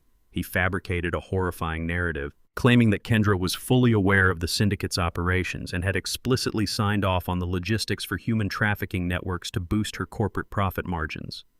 He boasted that he possessed a hidden cache of executive documents bearing her verifiable signature, authorizing the movement of illicit human cargo through their European shipping subsidiaries. He painted the incapacitated tech visionary as a ruthless monster, promising that when the federal prosecutors reviewed his hidden files, Kendra would wake up from her coma only to face multiple life sentences. He stood there chest-heaving, wearing a grotesque smile of mutually assured destruction. The journalists furiously typed on their devices, capturing the explosive accusation. He fully believed his final maneuver would paralyze the federal agents and force me into a desperate negotiation to save my daughter's legacy from eternal ruin. The courtroom instantly erupted into absolute pandemonium. Reporters shouted over one another violently, pushing against the wooden barricades to get a better angle of the disgraced executive. The presiding judge hammered his heavy wooden gavel against the sounding block, furiously threatening to clear the entire room. But the explosive nature of Gavin's allegations had already ignited a wildfire. Gavin stared directly at me through the chaos, his eyes burning with a desperate, vindictive triumph. He waited for the horror to register on my face. He expected me to break, to finally show fear at the prospect of my daughter being branded a cartel conspirator. I did not move a single muscle. I sat perfectly still in the witness chair, staring back at him with the cold, immovable detachment of an executioner. I turned my head slightly and delivered a single sharp nod to Valerie, who was standing at attention near the prosecutor's desk. She moved with ruthless efficiency, completely ignoring the screaming gallery. Valerie approached the judge's bench and slammed a heavily bound leather portfolio onto the polished wood. She formally requested the court instantly unseal a specialized, highly classified financial directive. She explicitly noted for the official court record that this specific injunction had been filed and authorized by a federal magistrate exactly 5 years ago. Gavin's triumphant sneer faltered slightly as he watched the judge slice open the heavily stamped manila envelope. The defense attorney, already disgraced and facing his own impending arrest, stepped back, wanting absolutely nothing to do with this new development. The deafening roar of the courtroom slowly died down into a tense, suffocating silence as the judge began to read the unsealed document. The judge's eyes widened as he scanned the complex legal terminology. 5 years ago, on the exact afternoon of Kendra and Gavin's lavish estate wedding, I had noticed a chilling anomaly. While the guests were celebrating, I watched Gavin review the corporate trust papers.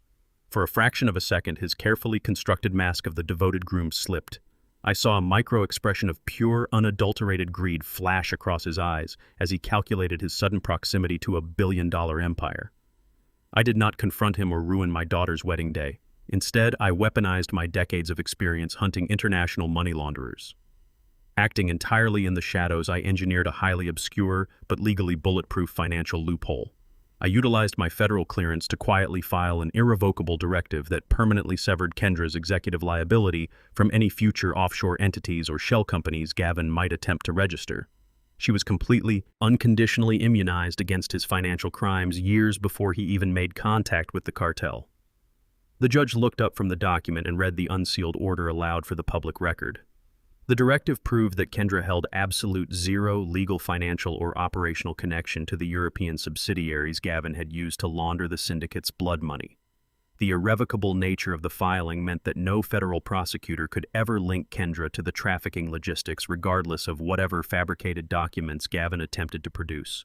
His entire blackmail strategy dissolved into meaningless ash. Gavin's jaw dropped in sheer, uncomprehending horror.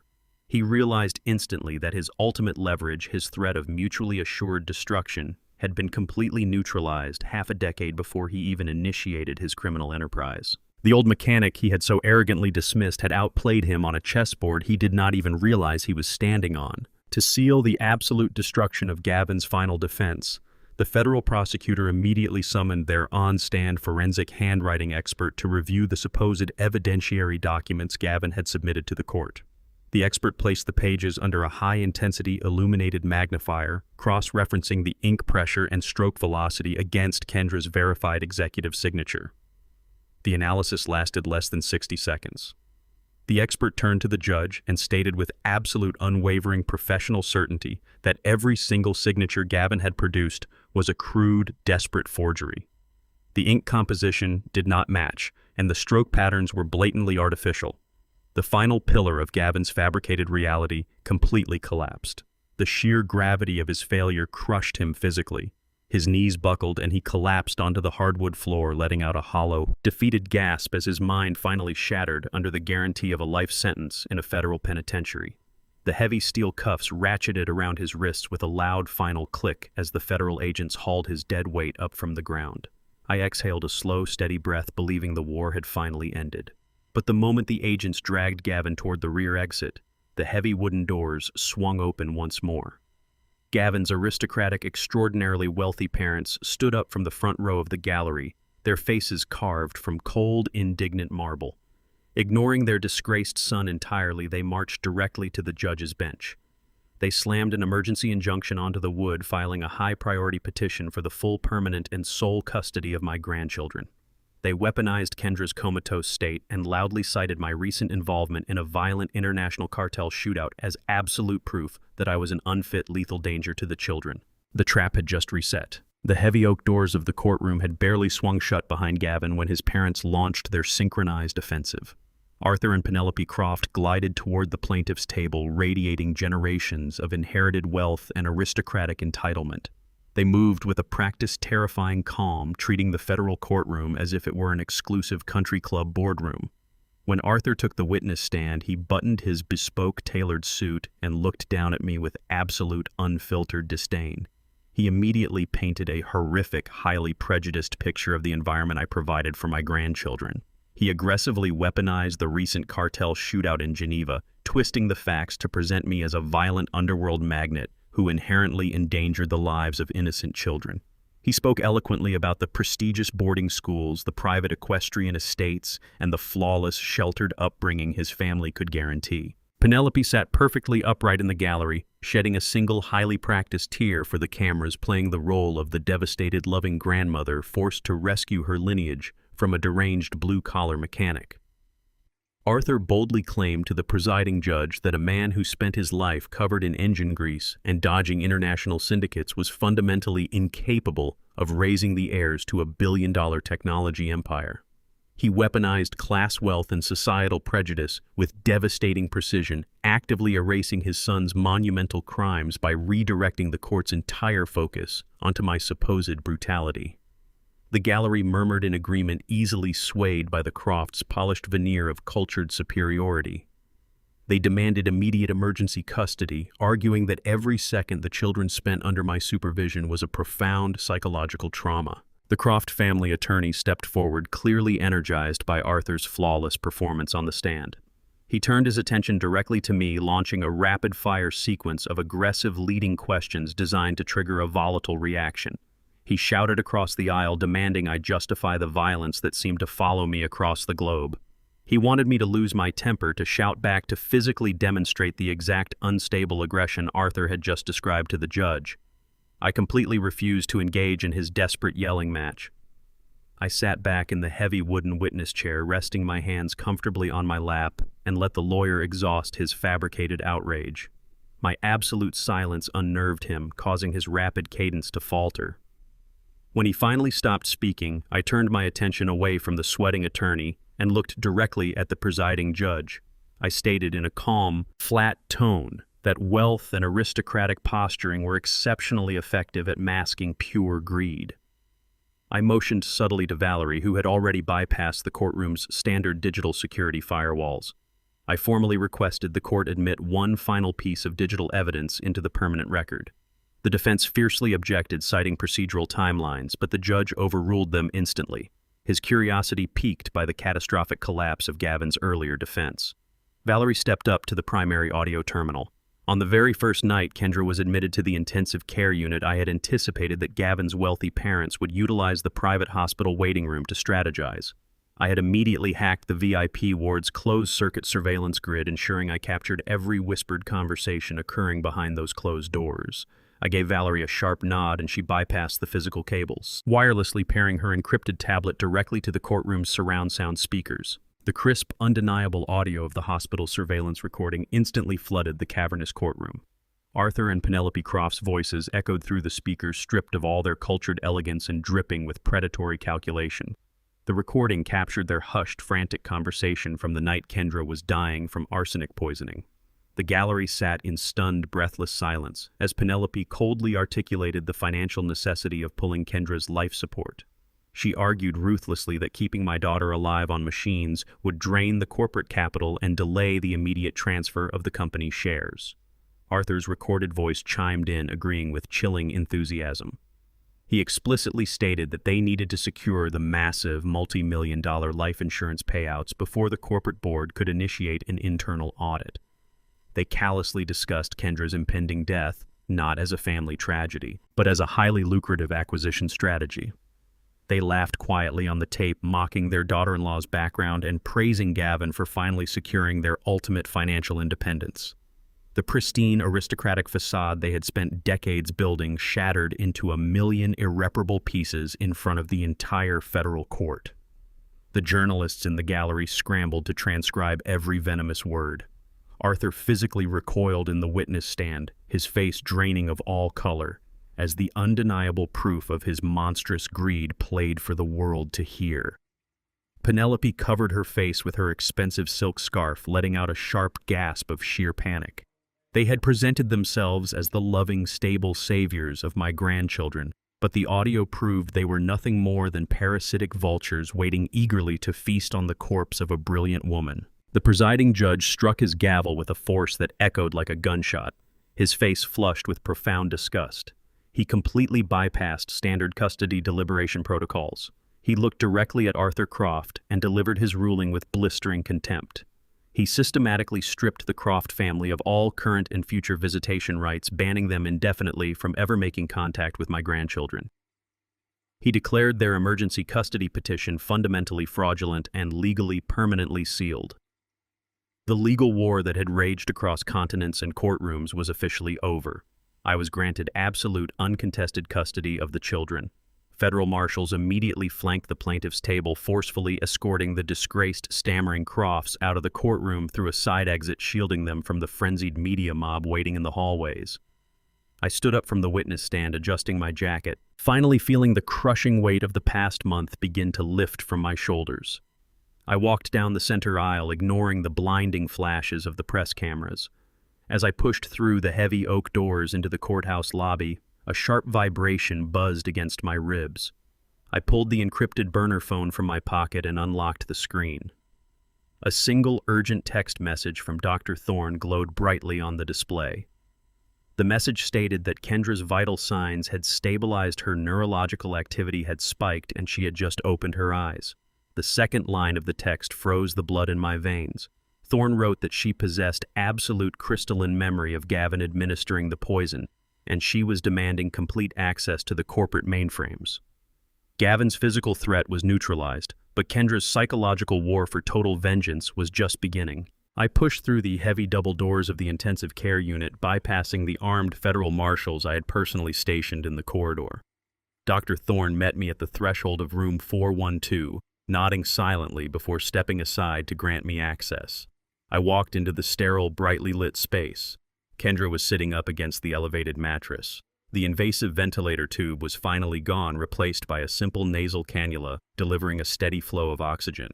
The physical transformation was stark, but the emotional devastation radiating from her was absolute.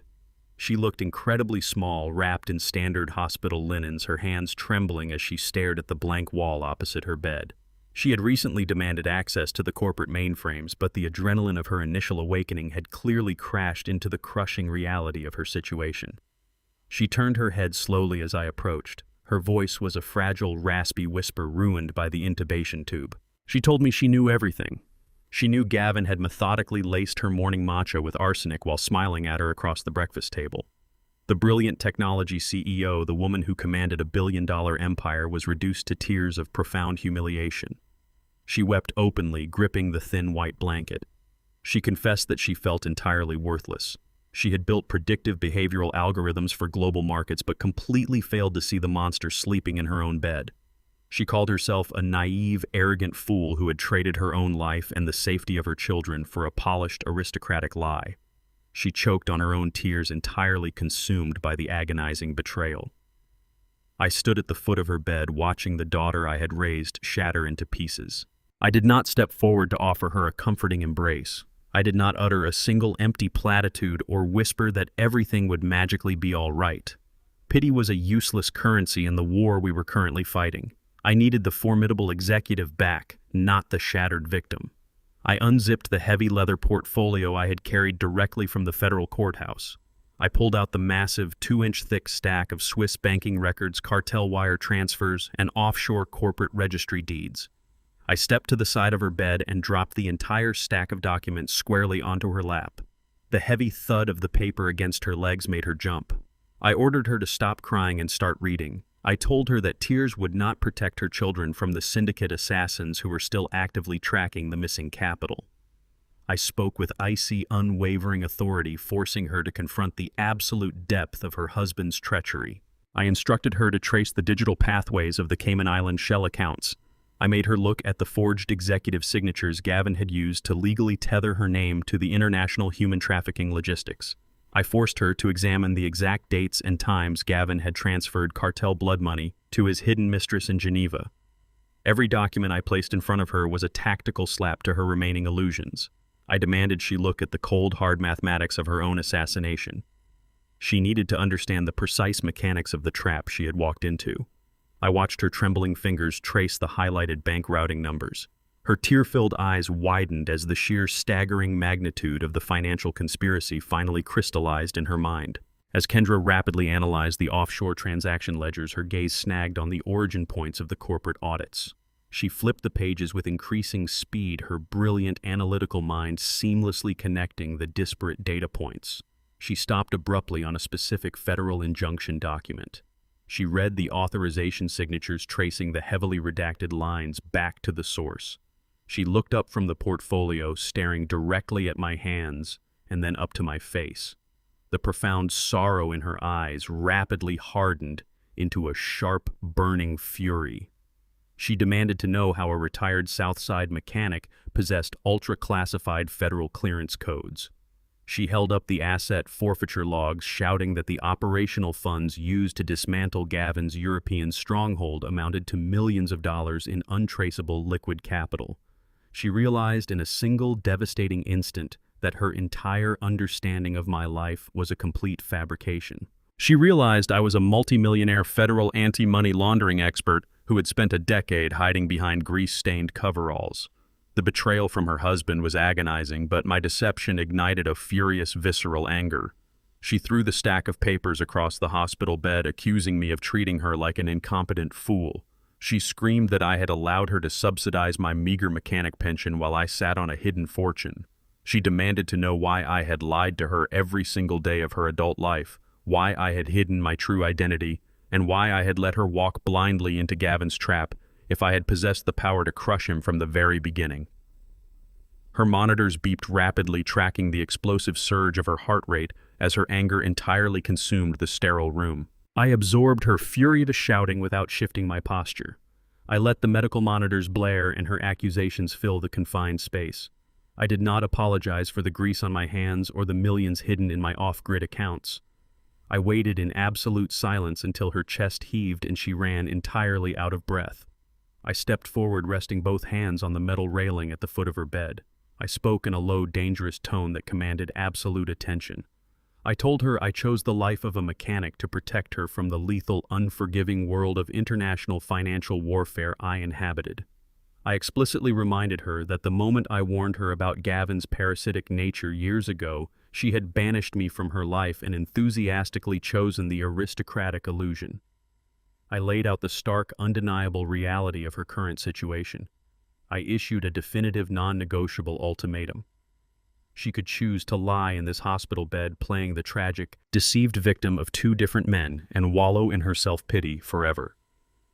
Or she could weaponize the brilliant analytical mind she possessed, read the data scattered across her blanket, and learn how to truly dismantle her enemies.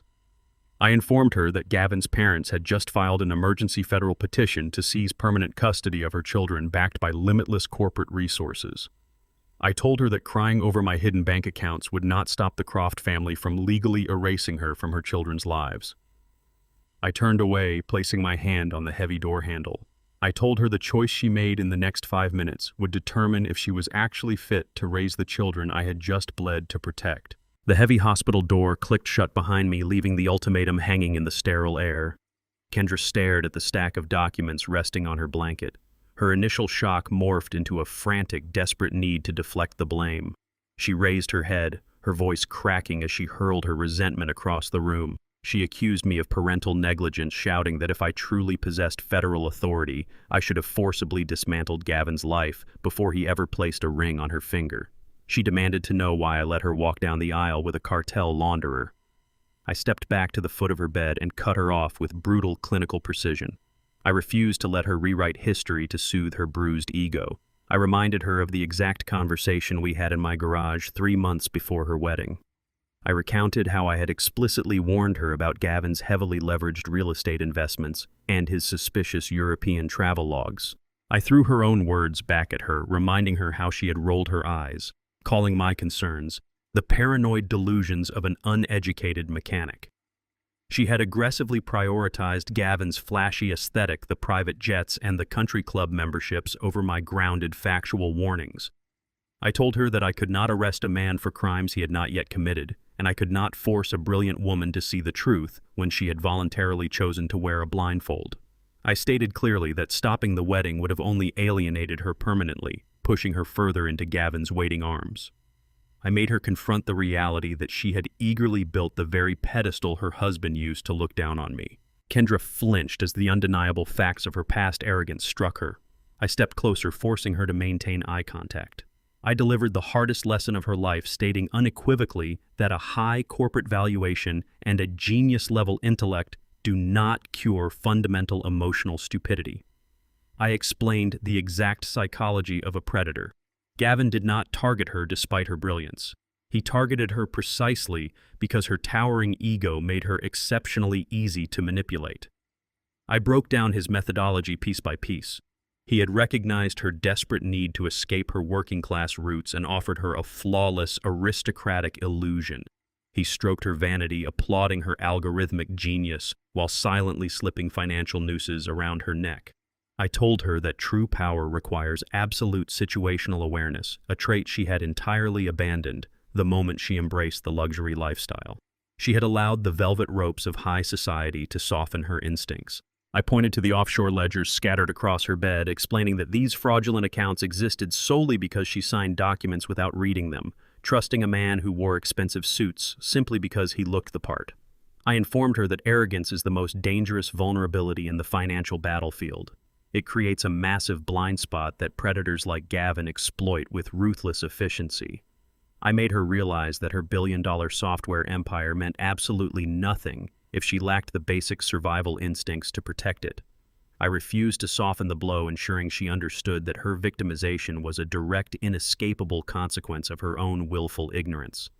She had built a fortress to keep the world out, but she had eagerly invited the executioner inside and handed him the keys. The relentless barrage of cold, unfiltered truth finally pierced the last remaining layers of Kendra's corporate armor. The indignation drained from her face, replaced by a profound, agonizing clarity. She looked down at her own trembling hands, the very hands that had blindly signed away her security and nearly orphaned her children. Her shoulders slumped forward as the monumental weight of her complicity settled over her. She did not raise her voice or attempt to offer another hollow excuse. She simply wept. These were no longer the frantic tears of a victim seeking pity, but the quiet, devastating tears of a leader accepting absolute accountability. She acknowledged the crushing reality that her desire for societal validation had nearly cost her her life. She looked up at me, her face pale and exhausted, and whispered a genuine, unconditional apology. She admitted that she had treated me with unforgivable arrogance, dismissing the only person who had ever truly protected her. She wiped her face with the back of her hospital gown, a gesture stripped of all her former aristocratic pretense. She stated clearly that she was done hiding behind Gavin's lies and her own delusions. The brilliant analytical CEO, I knew, was slowly clawing her way back to the surface. She straightened her posture against the elevated mattress, her eyes locking onto mine with a new, hardened resolve. She asked me directly how to dismantle the Croft family. She pleaded for me to train her, to teach her the ruthless mechanics of the financial underworld I had navigated for decades. She surrendered her ego completely, offering herself as a student to the father she had spent her entire adult life trying to ignore. I recognized the definitive shift in her demeanor. The entitlement was gone, replaced by a cold, calculating hunger for justice. I nodded once, accepting her submission to the reality of our situation. I reached into my leather portfolio and withdrew a secondary file folder heavy with hundreds of pages of raw, unredacted financial data. I dropped it squarely onto the center of her hospital table. I informed her that this folder contained the complete localized audit logs of Gavin's primary European shell companies, the exact entities he had used to launder the cartel's missing $3 million. I told her that the federal prosecutors possessed Gavin's audio confession, but a confession alone would not guarantee a life sentence against a team of highly paid defense attorneys. The prosecution needed an irrefutable, mathematically perfect financial bullet. I pointed to the mountain of documents and issued her first directive. I ordered her to deploy her algorithmic expertise to map the entire laundering network. I tasked her with finding the exact hidden discrepancies in Gavin's forged ledgers, the microscopic mathematical errors that only a software genius could isolate. I told her she had 48 hours to build an airtight financial matrix that would completely destroy her husband's upcoming criminal defense. I stated clearly that she was not going to watch from the sidelines while I fought her battles. She was going to forge the weapon that would lock Gavin in a federal cage forever, and she would present it to the authorities herself. I turned and walked toward the exit, leaving her surrounded by the evidence of her past failures. Her redemption and the permanent safety of her children now rested entirely in her own hands. The federal criminal trial of Gavin Croft commenced exactly 72 hours later in a heavily guarded courtroom in downtown Chicago. The defense strategy was agonizingly predictable. Gavin sat at the defendant's table wearing a perfectly tailored navy suit, looking remarkably vibrant for a man who had recently sustained a machete wound. He had spent the last 2 months preparing his performance, carefully curating an image of a devoted, loving husband who was being systematically framed by a vindictive, controlling father-in-law. When his attorney guided him through his direct examination, Gavin wept on command. He produced real tears, his voice breaking as he described his profound love for Kendra and his absolute devastation over her medical condition. He spun a highly emotional narrative painting himself as the innocent victim of a ruthless corporate coup engineered by a man who had faked his own identity for a decade. He looked directly at the jury, his blue eyes pleading for sympathy. He explicitly claimed that the arsenic poisoning was an accident, a tragic consequence of faulty dietary supplements.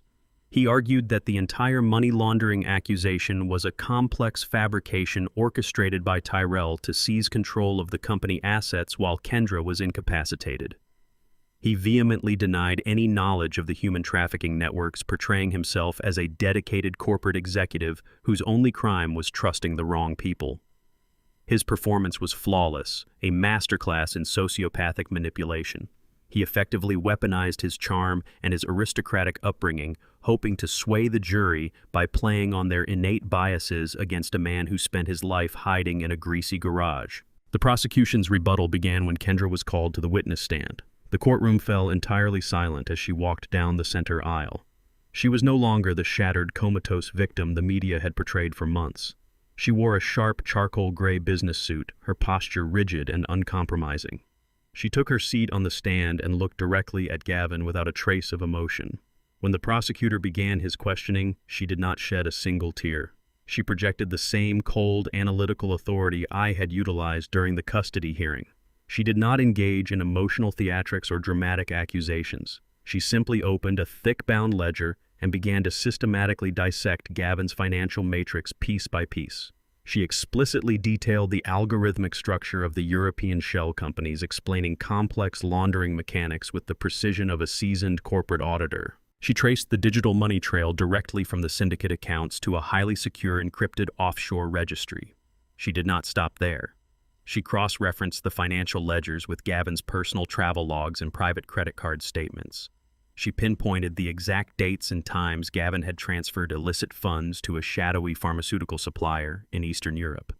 She presented the irrefutable, mathematically perfect proof that Gavin had personally purchased the military-grade arsenic used to poison her. She laid bare the entire timeline, connecting the purchase date of the poison directly to the morning she collapsed in her kitchen. She dismantled his entire defense strategy using his own fabricated numbers, exposing the devastating truth with absolute, undeniable clarity. Gavin's meticulously constructed facade shattered the moment Kendra presented the final financial correlation. The charming, weeping husband vanished entirely. He shot up from the defense table, his face contorted in a mask of pure, unadulterated rage. He screamed across the silent courtroom, entirely losing his composure in front of the horrified jury. He hurled vicious, unfiltered curses at Kendra, calling her an arrogant, ungrateful fool who owed her entire life to his superior intellect. He shouted that she was nothing without his social connections, and that he had built her pathetic software company into a billion-dollar empire. He demanded the judge strike her testimony from the record, wildly accusing her of conspiring with a criminal mechanic to steal his rightful inheritance. The bailiffs instantly moved in gripping his arms and forcing him back into his chair. His attorney attempted to silence him desperately, whispering frantic instructions, but Gavin violently shoved the man away. He glared at the jury, his eyes wide and manic, completely unaware that he had just publicly confirmed every single allegation the prosecution had made. He had abandoned his legal defense to engage in a desperate, narcissistic tantrum. He had unequivocally revealed his sociopathic nature, showing the court exactly who he truly was. The jury stared at him in stunned silence, completely repulsed by the monstrous reality hiding behind his expensive suit. The prosecution rested their case immediately following Gavin's outburst. They recognized that the defendant had just secured his own conviction far more effectively than any legal argument ever could. The jury deliberation was stunningly brief. They required less than an hour to return a unanimous verdict. The foreman stood up and read the decision with a clear, unwavering voice. Gavin Croft was found guilty on all federal charges: attempted murder, international wire fraud, racketeering, and conspiracy to commit money laundering. The judge, clearly disgusted by the sheer magnitude of Gavin's crimes and his total lack of remorse, delivered the maximum possible sentence. He sentenced Gavin to consecutive life sentences in a maximum security federal penitentiary without any possibility of parole. Gavin stood frozen at the defendant's table as the heavy steel cuffs were locked around his wrists. He stared at me across the courtroom, his eyes wide with a profound, terrifying realization. The arrogant tech visionary was finally being dragged into the dark, unforgiving reality of a cage he could never manipulate his way out of. Justice was absolute and unequivocal. The legal war was over. However, the victory was immediately overshadowed by a catastrophic corporate reality. As we exited the federal courthouse, Kendra received an urgent encrypted notification on her tablet. The federal investigation, while successful in convicting Gavin, had completely paralyzed her software company's financial infrastructure. The government had frozen all operational assets connected to the offshore shell accounts pending a massive multi-year audit. The company's stock value had plummeted to zero overnight.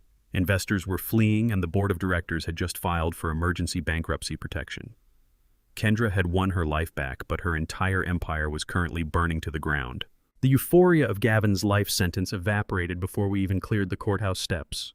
The federal government operates with the blunt force of a sledgehammer when dismantling a transnational money laundering operation.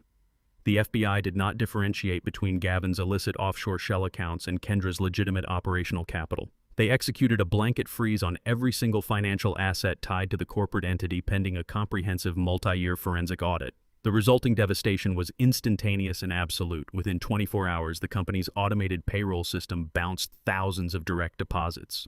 The brilliant engineers, dedicated logistics managers, and loyal administrative staff who had built the software empire alongside my daughter suddenly found themselves unable to pay their mortgages or buy groceries. The corporate headquarters, usually buzzing with relentless innovation, fell into a suffocating, terrified silence. Kendra sat behind her massive glass desk in the executive suite, staring at the flashing red alerts on her dual monitors. The very people who had stood by her during her hospitalization were now facing total financial ruin because of her husband's crimes. She picked up the phone, desperately calling her primary investors and board members, begging for a temporary bridge loan. Every single call ended in a swift, cold rejection. Wall Street detested uncertainty, and a CEO entangled in a federal cartel investigation was highly radioactive. The corporate vultures were already circling, waiting for the bankruptcy courts to chop up her life's work and sell it for scrap.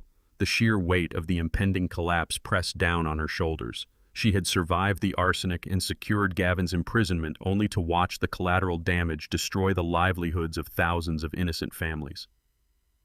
The empire she had sacrificed everything to build was bleeding out on the boardroom floor, and she possessed absolutely no tourniquet. I stepped into the darkened executive suite and pulled the heavy glass door shut, locking out the frantic noise of the panicked employees in the corridor.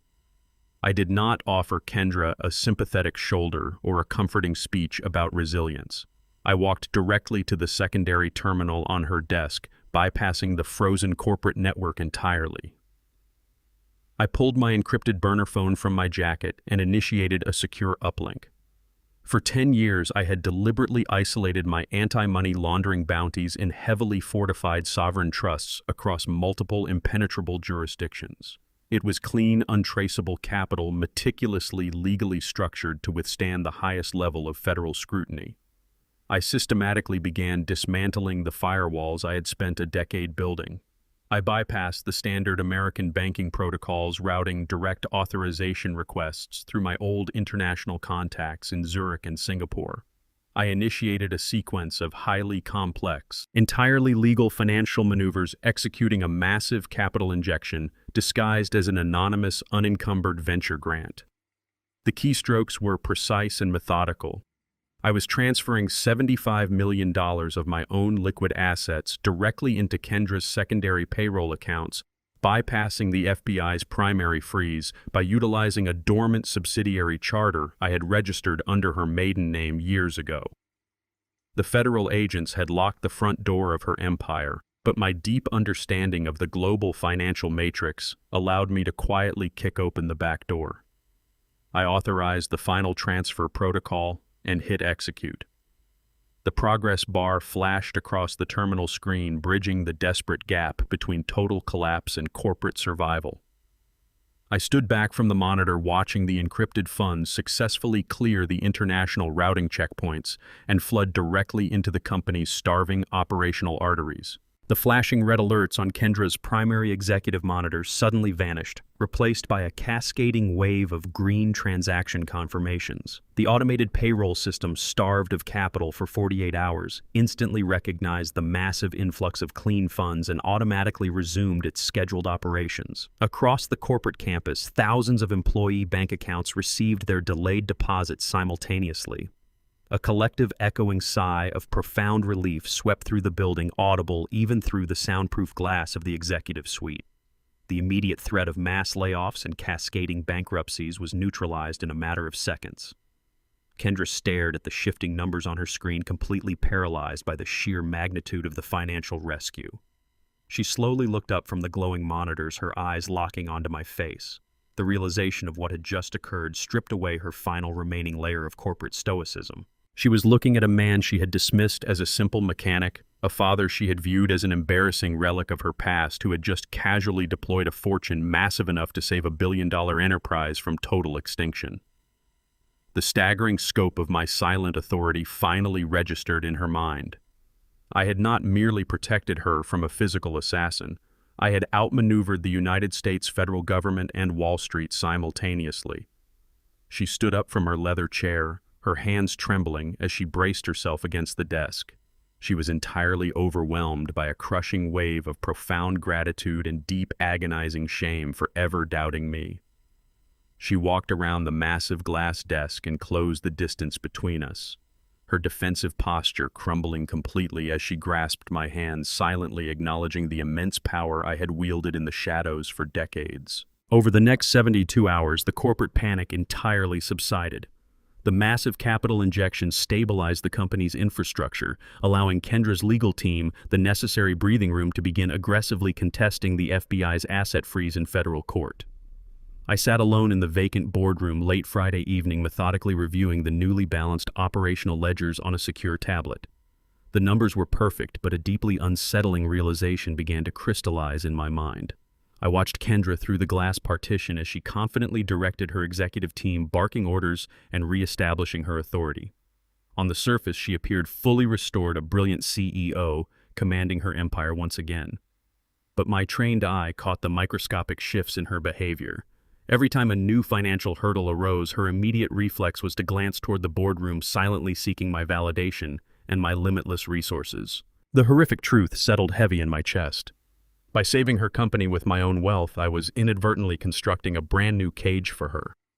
She had spent the last 5 years blindly relying on Gavin's aristocratic illusions, and now she was rapidly pivoting to use my shadow fortune as her ultimate safety net. She was trading one form of dependency for another, completely bypassing the grueling necessary process of rebuilding her own resilience. Wealth, regardless of its origin, was once again insulating her from the harsh consequences of reality. I closed the encrypted tablet and stood up in the dark, silent room. If I allowed her to lean on my strength, she would never truly learn how to stand on her own. To forge her into the untouchable leader her children needed, I realized I had to commit the most painful betrayal of all. I had to sever her financial lifeline instantly and walk away. I remained in the darkened boardroom, the glow of the encrypted tablet casting long shadows across the mahogany table. The heavy glass door slid open, breaking the silence. Kendra stepped into the room, her silhouette framed by the ambient light of the hallway. She moved with a hesitant, almost fragile caution that completely contradicted the fierce executive she used to project. She carried a thick, blue-backed legal binder and placed it gently on the table between us. I did not reach for it. I simply watched her face, waiting for her to reveal the depth of her newly formed dependency. She took a trembling breath and pushed the binder closer to my hands. She explained that her corporate attorneys had expedited the paperwork over the weekend. The documents contained an irrevocable transfer of power. She was offering to sign over 80% of her company's voting rights directly to my trust. She kept her eyes fixed on the table, confessing that she no longer trusted her own judgment. She recounted the catastrophic blindness that had allowed Gavin to infiltrate her life, poison her body, and nearly destroy her legacy. She stated with absolute conviction that she was entirely unfit to manage a billion-dollar empire. She pleaded with me to take the helm, to use my hidden wealth and decades of tactical financial experience to run the board. She wanted to surrender the immense burden of leadership, explicitly asking me to become the permanent architect of her future. She offered me the ultimate prize that Gavin and his aristocratic family had murdered to obtain. She stood there waiting for me to accept the crown, believing she had finally made the safest, most logical decision for her children and her company. I looked down at the immaculate legal binding, recognizing the exact surrender of autonomy I had feared. I picked up the heavy stack of carefully drafted contracts. I did not read the terms or acknowledge the monumental transfer of wealth she was offering. Instead, I gripped the thick binding with both hands and tore the entire document directly down the middle. The sharp, violent sound of ripping paper echoed like a gunshot in the quiet boardroom. I dropped the shredded halves onto the polished mahogany and pushed them back toward her. Kendra gasped, her eyes widening in profound shock. I spoke with a cold, unrelenting finality. I told her I had not spent a decade hiding in the shadows to emerge as her permanent financial babysitter. I explicitly refused to trade places with Gavin, replacing a malicious dictator with a benevolent one. I stated that true security does not come from hiding behind a larger shield. It comes from forging your own armor. I reached into my pocket and placed a single heavy brass key on top of the ruined contracts. I explained that this was the master access key to the newly structured corporate trusts, completely free of any tethers to my own capital. I was returning the empire to her, isolated, clean, and entirely under her sole command. I informed her that my tenure as her invisible protector had officially expired. I had neutralized the immediate threats, eliminated the parasites, and cleared the battlefield. The tactical extraction was over. I locked eyes with my daughter, demanding she recognize the immense capability she possessed. I told her that she was no longer a victim needing rescue. Her era of reliance was finished, and her absolute duty as a leader had to begin right now. Kendra stared at the torn documents and the heavy brass key resting on the ruined paper. The immediate sting of rejection flushed her cheeks, but she did not retreat or attempt to argue. The silence stretched between us, thick with the weight of decades of unspoken lessons. I watched her internal algorithms process the raw, unfiltered truth of my words. The fragile, dependent posture she had carried into the room slowly began to evaporate. The realization struck her with absolute clarity. Surrendering her power was just another form of hiding a cowardly refusal to face the consequences of her own survival. She reached out and wrapped her fingers around the cold metal key, gripping it until her knuckles turned white. When she finally raised her head, the terrified victim was entirely gone. Her eyes hardened into dark, impenetrable stone, reflecting the exact calculating resolve I had utilized to dismantle the Croft Syndicate. She did not offer a tearful apology or a dramatic speech about personal growth. She simply gave a single definitive nod. She accepted the monumental weight of the responsibility without a single word of complaint. She gathered the torn halves of the legal surrender and dropped them into the shredder beside the desk, permanently destroying the final remnants of her dependency. She turned her back on the shredded paper and faced the panoramic windows overlooking her corporate campus. She stood tall, her shoulders squared completely, stepping into her rightful power. She began drafting mental directives, analyzing her immediate operational priorities with ruthless efficiency. The transition of authority was flawless and absolute. She did not need a savior anymore.